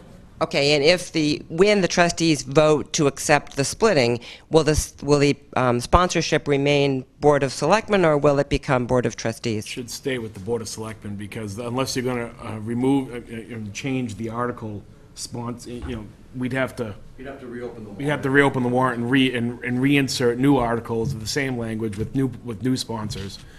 Okay, so the Board of Seems Selectmen. unnecessary to me, but I that's. think the advisory comment could very simply in the first line say, this article was submitted by the Board of Selectmen on behalf of the Library Board of Trustees. I think we could very easily in a comment identify this as coming from the library trustees. Okay. Okay with you? All right, thanks. Entertain a motion. So are we going to do the So I'm going to recommend no action on Article FF. Second. Those in favor? Aye. I'm going to recommend no action on Article LL. Second. Those in favor? Aye. Aye. So the building committee, I would make a recommendation, I guess the way I'm looking at this is these are 2 separate questions, so I would imagine in the warrant that if the building project, the committee would only be formed if the project was passed. Right. So if the project does not pass at town meeting, I would see the moderator just not having the meeting take up the committee. Having said that, if town meeting decides that it wants to do this, Yeah, we should approve the I committee. actually think that, similar to what I said earlier about the master plan committee, I think the advisory comment the recommended motion should speak to the number and the appointing authority, because it's the moderator's preference to have that detail. And so why didn't we put the appointing authority in here? Is that typically an advisory committee? So we have the number, but we didn't put in an appointing authority. The trustees didn't submit anything, and I think I we see. didn't want Oh, to, I we get didn't it. want to put We were just anything splitting into it. the We were language just splitting that it. was not I already got it. offered. Okay, yep. So I would make a motion to accept, to recommend favorable action on Article KK. Second. Those in favor? Aye. As unpleasant as this conversation was, I thank you both for coming in and maintaining the tone of civility, professionalism, and politeness. Well, we are all working together, and we do appreciate all your comments as well, Yeah. because it does help us to Yeah. improve upon what we do as well. Thank you. So thank you for your time. Thank you. And Paul, give my best to your mother. I will. All right. Where are we now?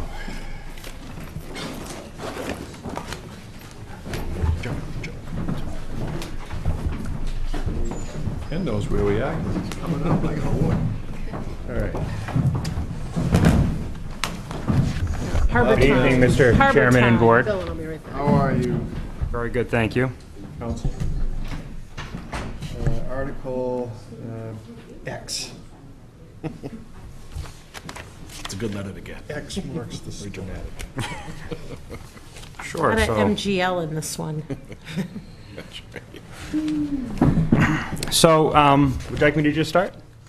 You have the floor, sir. Okay, so, Article X is a question to ask the town to establish a municipal waterways improvement and maintenance fund.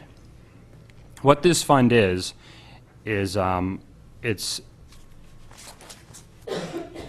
set up under Mass General Law, Chapter 40, Section 5G, and if the town were to vote on this and approve it, this statute will let us set up this fund, and it'll consist of revenues from mooring permit fees and 50% of boat excise tax.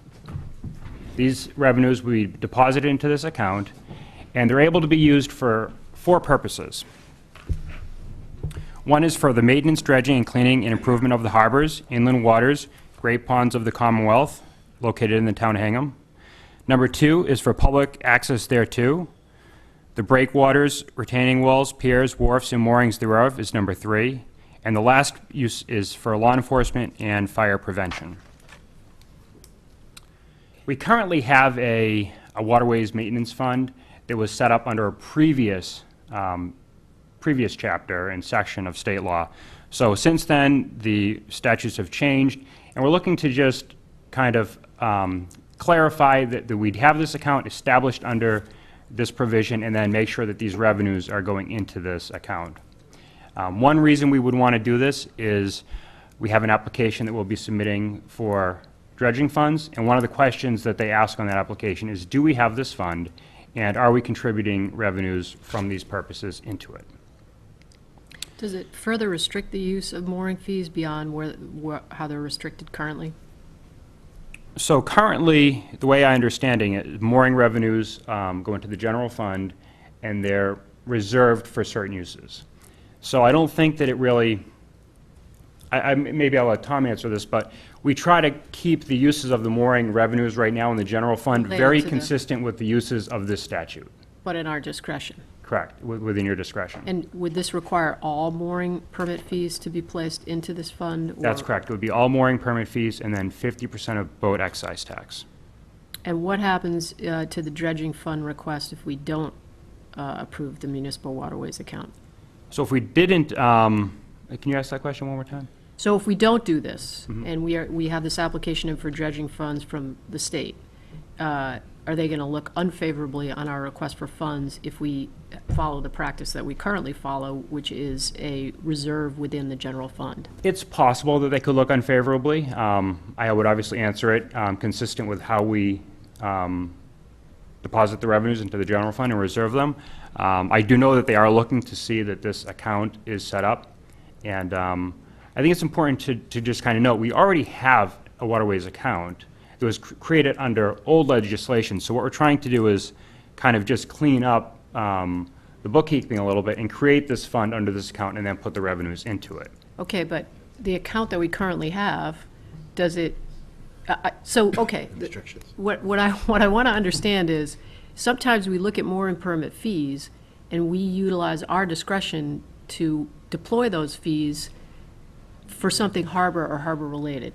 This, to me, restricts that discretion in some ways, and, you know, maybe it's a good thing, maybe it's not a good thing, but, you know, sometimes we rely on those fees, and I see the chairman of the Harbor Development Committee here, to do things in and around the harbor, and I feel like this is taking away some of that discretion.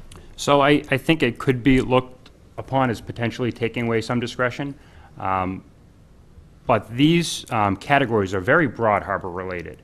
So it's for, and I can run through them again quickly, but it's for maintenance, dredging, cleaning, and improvement of harbors. It even includes inland waterways, and great ponds within the town of Hingham, public access there too, breakwaters, retaining walls, piers, wharves, moorings, law enforcement on the water, and fire prevention. So if the board were to want to fund seawall repairs, these funds can be used for it. If you would like to fund dredging, these funds can be used for it. All the money that we'd be putting into this account over 10 years will roughly generate about $3 million. That, if we had to fund the entire dredging operation ourselves right now, which is estimated at $5 million, we wouldn't even have funds reserved in this account. So we're not trying to restrict, by putting this in, we're not trying to restrict the boards. We're just trying to make sure that we have some funds reserved for harbor-related purposes, which this would allow the board to appropriate, or not the board, but town meeting to appropriate those funds for harbor-related purposes. Okay, thank you. Ken, just a follow-up question to Karen's point.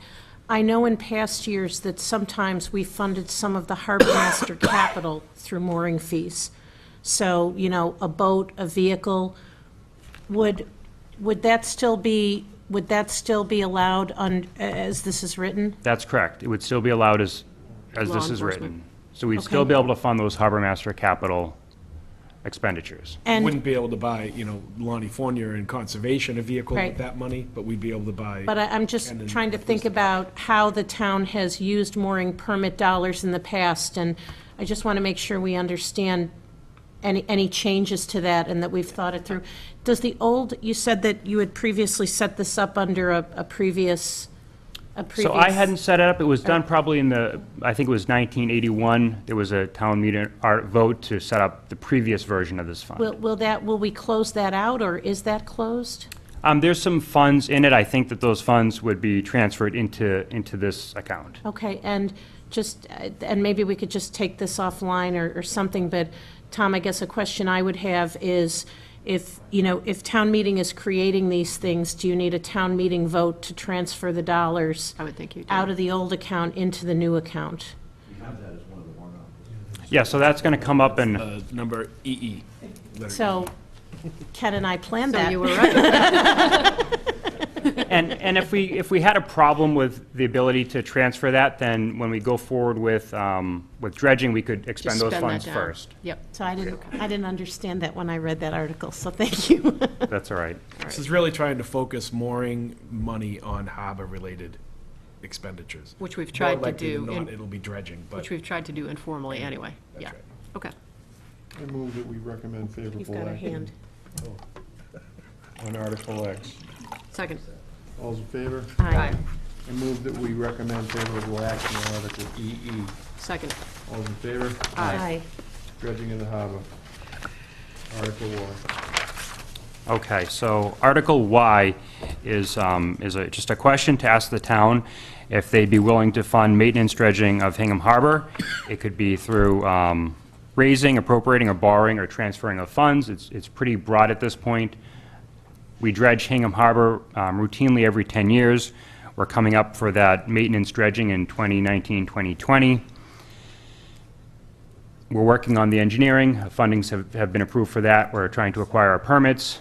We'll be looking forward to applying for a state grant, hopefully for 50%. And we're just trying to get this into the warrant article so that if the town chooses to fund dredging, we have it in the article, in the warrant. I can tell you that as of today, the maximum that we anticipate that number being is about $3.5 million. And what, And that's using the balance of about 1.5 million. There's about 1.7 million available in harbor-related accounts right now. I would anticipate using about 1.5 of that to offset this dredging account, so we have some money left for the other harbor-related issues. And then the maximum, we're anticipating the maximum cost of the dredging effort being about $5 million. So assuming worst-case scenario of 3.5 million appropriate, of a $3.5 million appropriation to cover that difference. The fact is, we anticipate, no, I shouldn't say the fact, we're hoping to be able to get that state grant for 50% of the total cost. And on top of that, the $5 million is a high estimate. That we won't be able to get those firm estimates for a little while still. that has to do with the amount of stuff you have to dredge? Yeah, the amount of material, it also depends on what equipment's available for a dredging project. Wintertime. Yeah, it would start in October 1st, and would go through January. Can you speak real briefly to why this year? Why that matters? Yeah, so it's not just that we dredge every 10 years, but when we did the surveys, we had close to 70,000 cubic yards of material that's going to need to be removed. That's what we anticipate we'd be dredging if we actually started in 2019. When we dredged 10 years ago, we could get an extension into February. Currently, the extension into February is not easily given. And last time we dredged 89,000 cubic yards. We needed an extension into February, and we were very lucky to get that done in one dredging window. 70,000 cubic yards is a realistic amount of material for us to get out in one dredging cycle. So if we put it off another year, we could get into the situation where we're not able to dredge in one cycle, we have to go into 2 cycles, or we have to bring more equipment in to get it done in one dredging cycle. So we don't want to put ourselves in that situation where it could be 2 cycles or it costs more. That's why we're recommending it now. And obviously, we really hope to get state assistance with this because I'm aware that it's an expensive cost. That makes sense to me. I'll entertain a motion to Tom, I recommend just want to, we would borrow for this? Yes.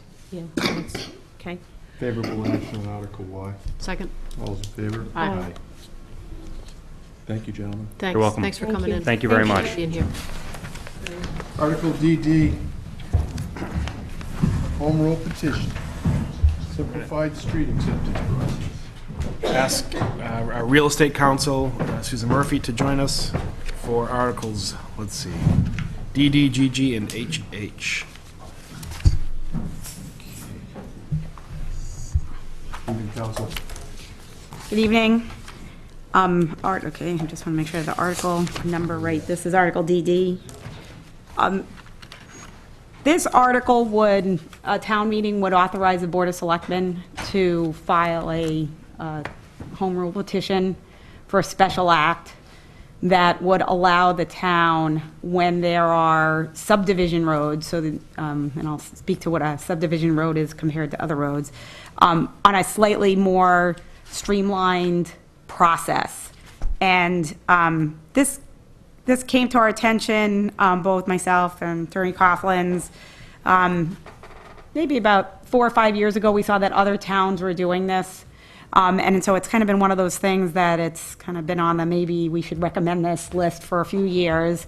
And what we found, if you look at just last year, Lewis Court went through the full process. And particularly if there's delays in the process, which happened with Lewis Court because they had to fix a few things,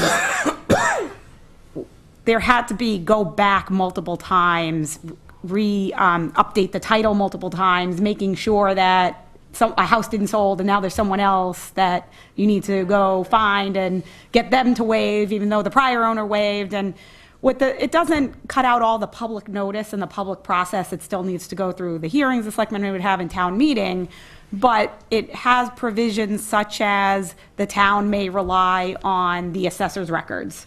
So notices can go out and everything that gets filed with the Registry of Deeds, the town's allowed to rely on who so if there is all of a sudden, a week after town meeting, a house sells, the town doesn't have to make sure that they go back and capture all of that.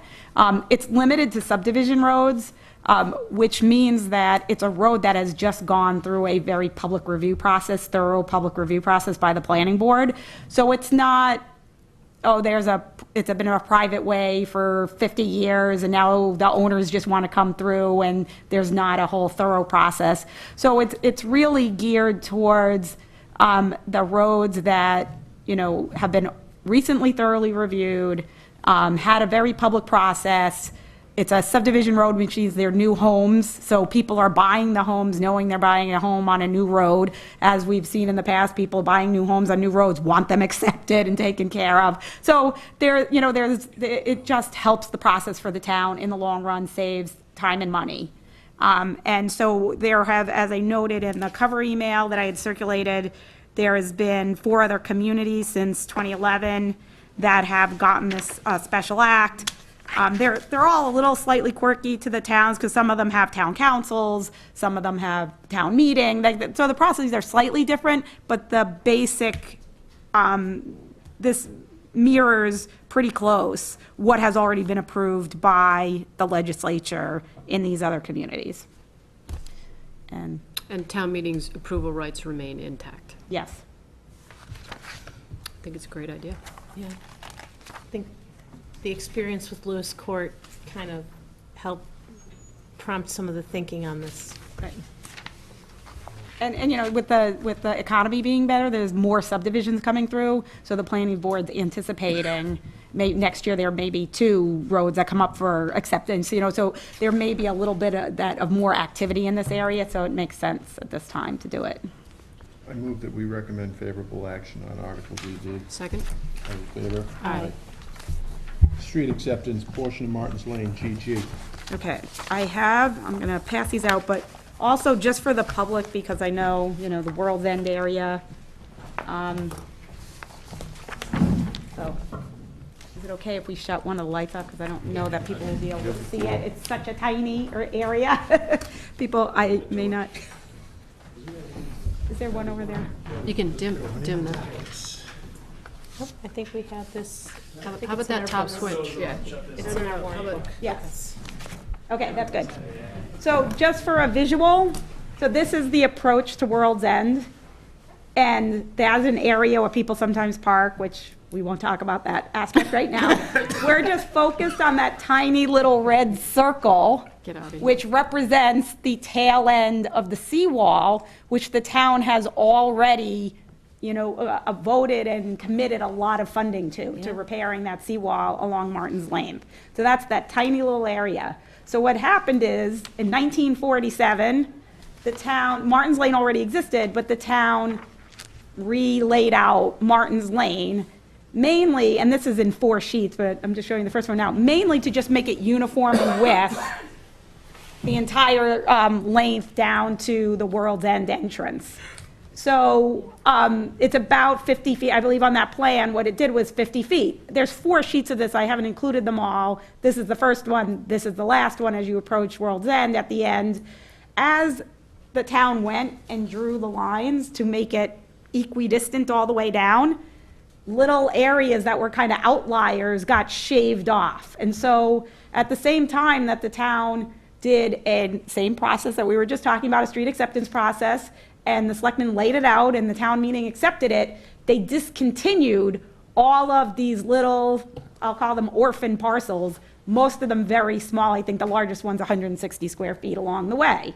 So at the very end, and you see that it's almost like a pencil point where it ends at the entrance to World's End, at the top corner, you get this. And if you look at the very top, there's 40 square feet. See that tiny little triangle? Above where it says HHB, which means Hingham Highway Bound, there's a tiny little triangle of 40 square feet that was discontinued by the town in 1947.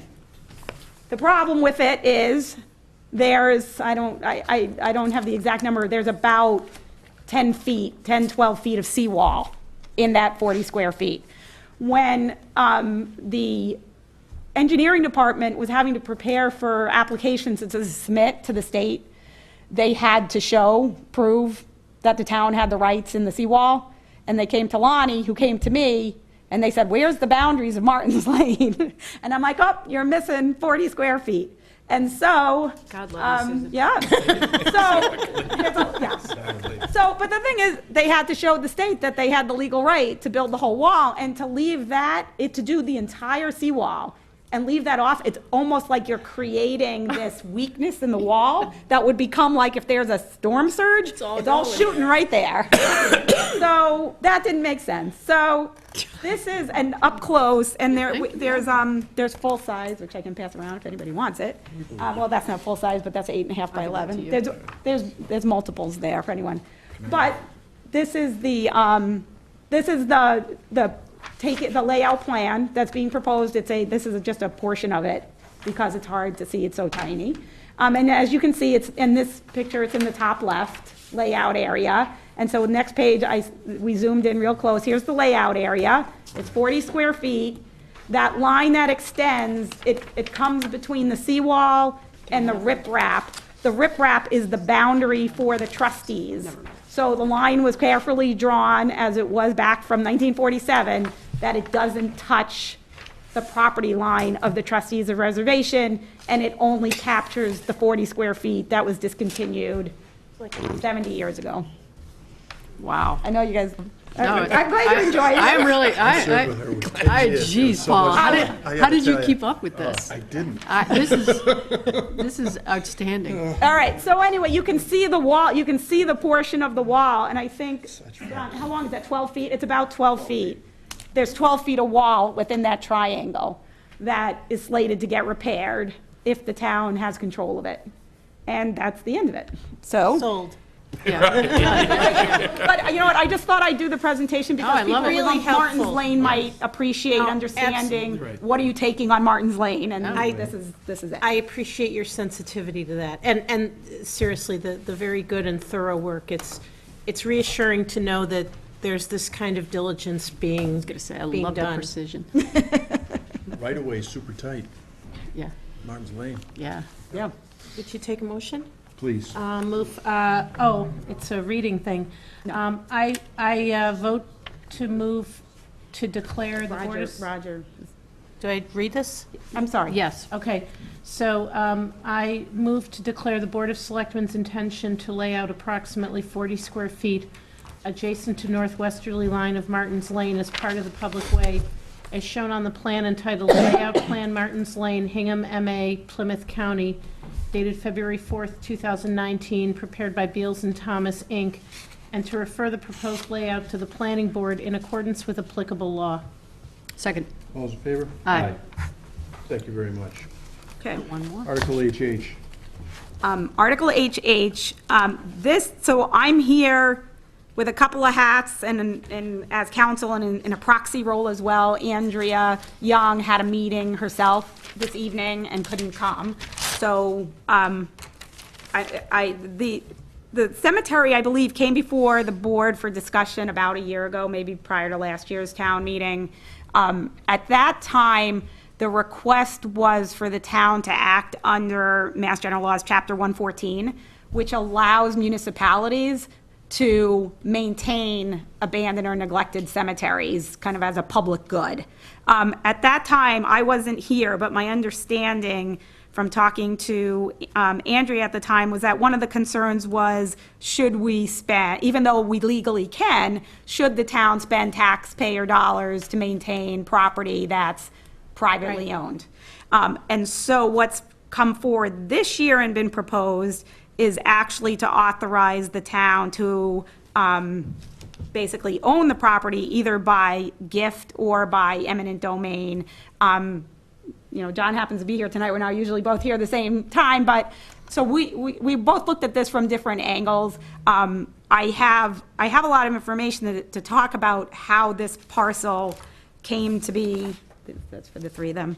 The parcel that it is, but the short version is that all of the land around, and that's a registered land plan, and it's, as you can see, it's very old, from 1908 or something, 18 something. It's pretty It old. says 1908. That one's 1908, but it shows a lot. So when the Barnes family has lived on this land from the founding of Hingham for over 100 years, 200 years, and one of the descendants ended up, over time, of accumulating all the land. And he went into land court to register the land, to define the boundaries. And I even saw the original land registration case from the time. And they carved out the cemetery. Why the land court decided to carve out the cemetery, no one knows. But they basically registered all the land around it except the cemetery.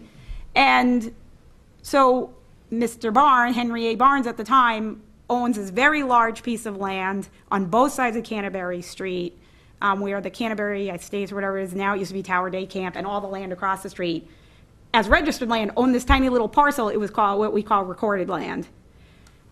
when Mr. Barnes decided to sell off all his land in 1908 to Margaret Sprout, he sold her all the land in one deed that was registered, and in a separate deed, he conveyed to her the cemetery. But none of, as they say on Finding Your Roots, none of Margaret Sprout's people were buried in this cemetery. So the Sprout family kind of just let it. In fact, Andrea, we have identified, and Andrea has spoken to two of the three grandchildren of Margaret Sprout, the third one now being deceased, who said, oh yeah, we remember that, going to our grandparents' house, and we knew that cemetery's there, we didn't go anywhere near it. Like, they all remember it's there, but have no personal connection to it whatsoever. So that's where it is. We've been able to do, and this was done, was first identified by the planning board. Well, many people knew it was there, but the planning board became aware of it in 2001 when the big Canterbury Estates subdivision was done. And it goes on and off people's radars. And about 4 or 5 years ago, I was asked to start looking at it and saying, who owns it? What's the story with it? And there was the archivist working for the town at the time. And we went through all the land court records. We went through probates.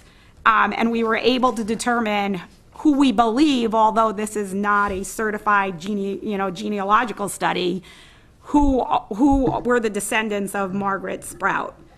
Sarah Sprout Lovett is Sally Lovett, who used to be a teacher in Hingham, an elementary school teacher. Andrea knew her personally. She now lives in New Hampshire, as does her cousin Lucia Metcalf.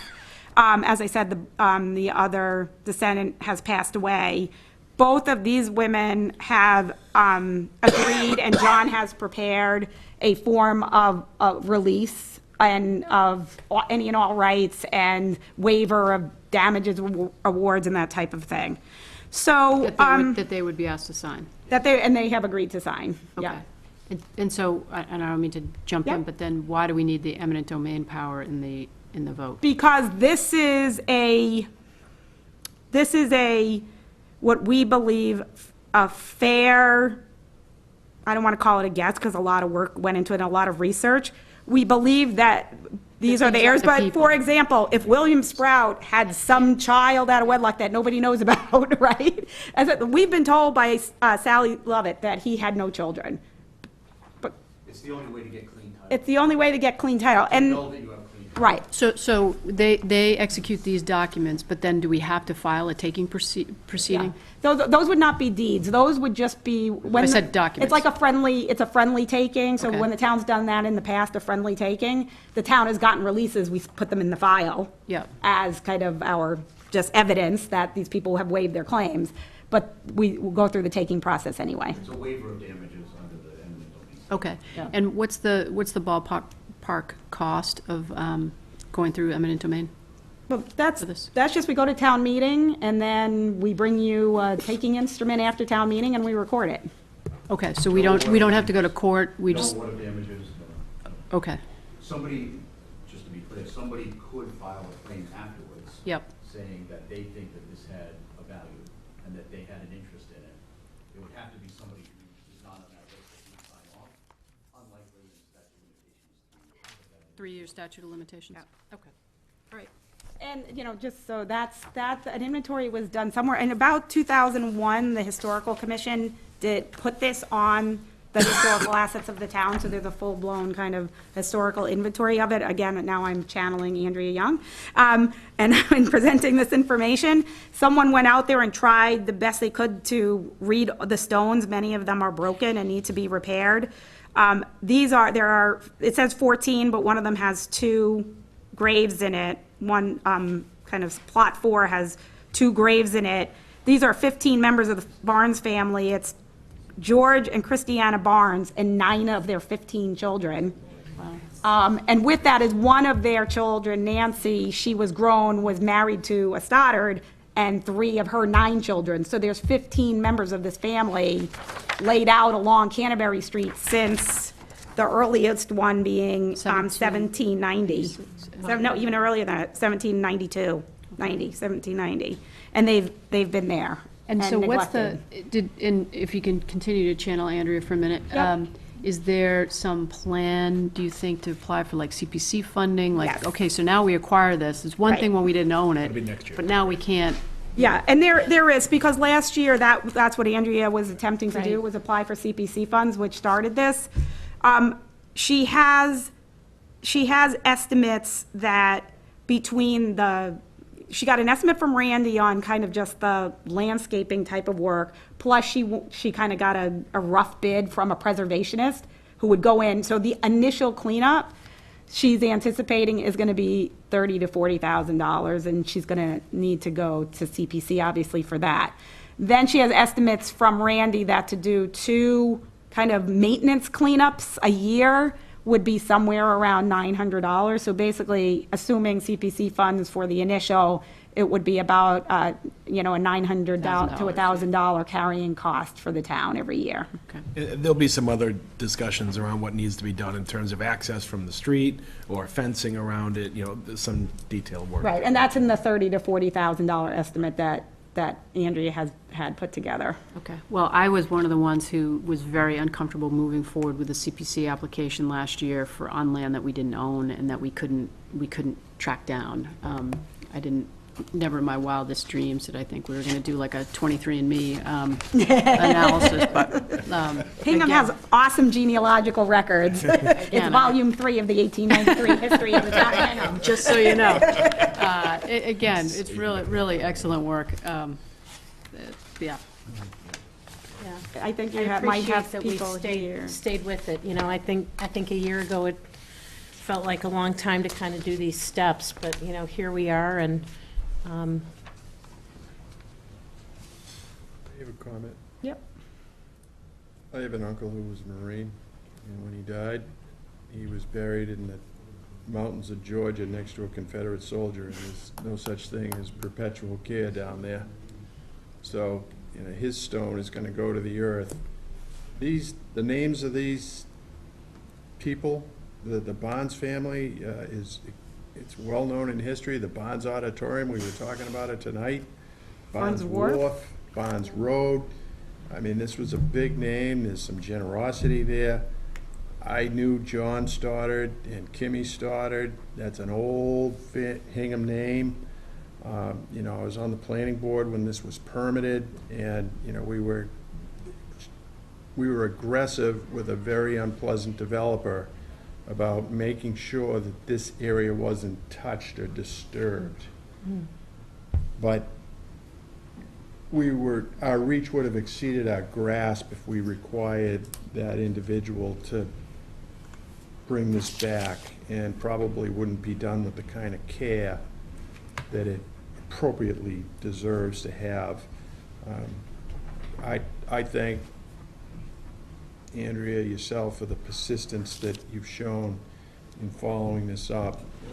I think this speaks to the character of the community to, restore this and preserve it. It's up on a knoll. It's not like people are going to be tromping through there, but still, I think it reflects well on us that we take this step. Paul, I think the Senior Chief German would probably like to say, he's been an advocate for this for a while, and he's here tonight to hear it. I say a while, Keith. How many years? Keith German, 104 Kilby Street. I rise in support of hopefully a favorable vote on this potential warrant article as a member of that neighborhood and a member of this community, as so echoed over the past several weeks. From Karen, I've heard, this is what Hingham does, right? So we were talking about a different issue, but switch hats for a minute. This is what we do. We have a chance right now. We're at a crossroads. There's been extensive work done on it by Susan and Andrea, just to bring this to light and to say that we have a moral obligation to do that. And Chairman Healy, 100% spot on. These are Hingham. These are people that came here, the original people. If we have no other chance right now than to save this for future generations, I feel it's our moral obligation to do so. And I would ask you to vote favorably on this warrant article. Thank you. Thank you, Keith. I'll entertain a motion for favorable action on Article HH. Second. All's in favor? Aye. Thank you. Susan. Look at this, water company. Wow. How'd that get here?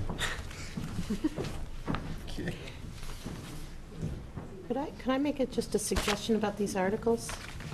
Would it, I'm just thinking, and we have the benefit of counsel here, but, you know, I think as a lead-up to town meeting, this is an opportunity to explain just to the voters of Hingham how the water company question will come to town meeting, because it's 4 different warrant articles, so maybe Tom could, you know, Tom and/or John could just kind of explain each article so that viewers understand there are 4 decisions here. Sure. Good evening. So there are 4 articles. The first one is the vote to acquire the water system and to authorize the borrowing of the funds for the system, and to authorize the selectmen to take all actions necessary to complete the purchase. So that's a 2/3 vote is the first article. So it's the acquisition and the borrowing article all into one. The second article is to vote to authorize the Board of Selectmen to act as the Board of Water Commissioners to manage the water system, including the authority to hire a superintendent and to enter all contracts necessary to manage and operate the water system. So that would be the vendor that we choose in the future. So that's the second warrant article. That's a majority vote. The third warrant article is to set up a water system enterprise fund under Chapter 44, Section 53F&1/2. So that will be a enterprise fund that accepts the revenues from the water system, and then expenditures will be made directly out of that fund by the Board of Selectmen acting as the Board of Water Commissioners. And again, that's a majority vote on that one. And then the final and fourth article is an appropriation for transition costs related to engineering, legal, consulting, salaries, or other costs during the interim between the town meeting vote and the closing, when the town actually acquires the water system and begins to operate the water system. And that's a majority vote on that also. Thank you, John. Discussion. I recommend that we vote favorable action on Article MM. Second? All those in favor? Aye. I recommend that we vote favorable action on Article NN. Second? All those in favor? Aye. I recommend that we vote favorable action on Article OO. Second? All those in favor? Aye. I recommend that we vote favorable action on Article PP. Second? All those in favor? Aye. Done. Been a long time coming. Anticlimactic. Yeah. Nevertheless, very satisfying.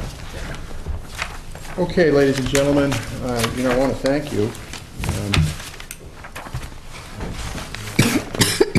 The water company, the library discussion was a little difficult. I won't deny it, but hopefully that will work itself out. Michelle, before we say goodnight, is there anything you'd like to add? No, thank you. No, thank you, not tonight. Karen? I do have one thing. I was going to say it the other night, but I knew that everyone was very tired, so I didn't. But Mary and I participated along with almost 200 other folks, mostly in Hingham, in the Stormtrooper Challenge, where you've got to run or walk outside every day in January, at least 1 mile. And I just want to say that it's turned into a huge community rallying point. And I want to thank the organizers this year, Joe Burns, Edith Kitchen, Kara Kennedy. I also want to thank Deneen Chapari for being a superb walk organizer, and Claudia Dolphin for PR. And they were building on the good work of Donna Driscoll, B. Raymond, and Heidi Russell. And, you know, it's just another opportunity to build community, to meet people that you don't, that otherwise not be in the circle, and forces you to get outside in January. So thank you, women, all those women, for encouraging us. Karen, Mary? I would just mention to people that this Saturday, the Historical Society is having an essay contest from 10 a.m. to 1 p.m. at the Heritage Museum. I know I'm going to stop by in the morning. And it's another wonderful opportunity to see the Heritage Museum, but also to see some of our students in action. And, you know, we just talked about the Canterbury Cemetery, and there's so many rich facets to Hingham's history here in this town, and it's gratifying for me as both a member of the board and a parent that there are so many opportunities for our children to understand and appreciate the history here in Hingham. So many thanks to the Historical Society for sponsoring it. I just wanted to let everyone know to that effect, the Lincoln chair has been delivered, is what I've been told. Yes. Oh, that's fabulous. No. No, nobody wants me sitting on the Lincoln chair. But we'll have to get one of those new sergeants to bail you out if we, if you do that. It's not in the agreement. No, that was not in the Before we sign off, ladies and gentlemen, to the extent you haven't noticed, I'm going to tell you now, this is a very busy part of the year.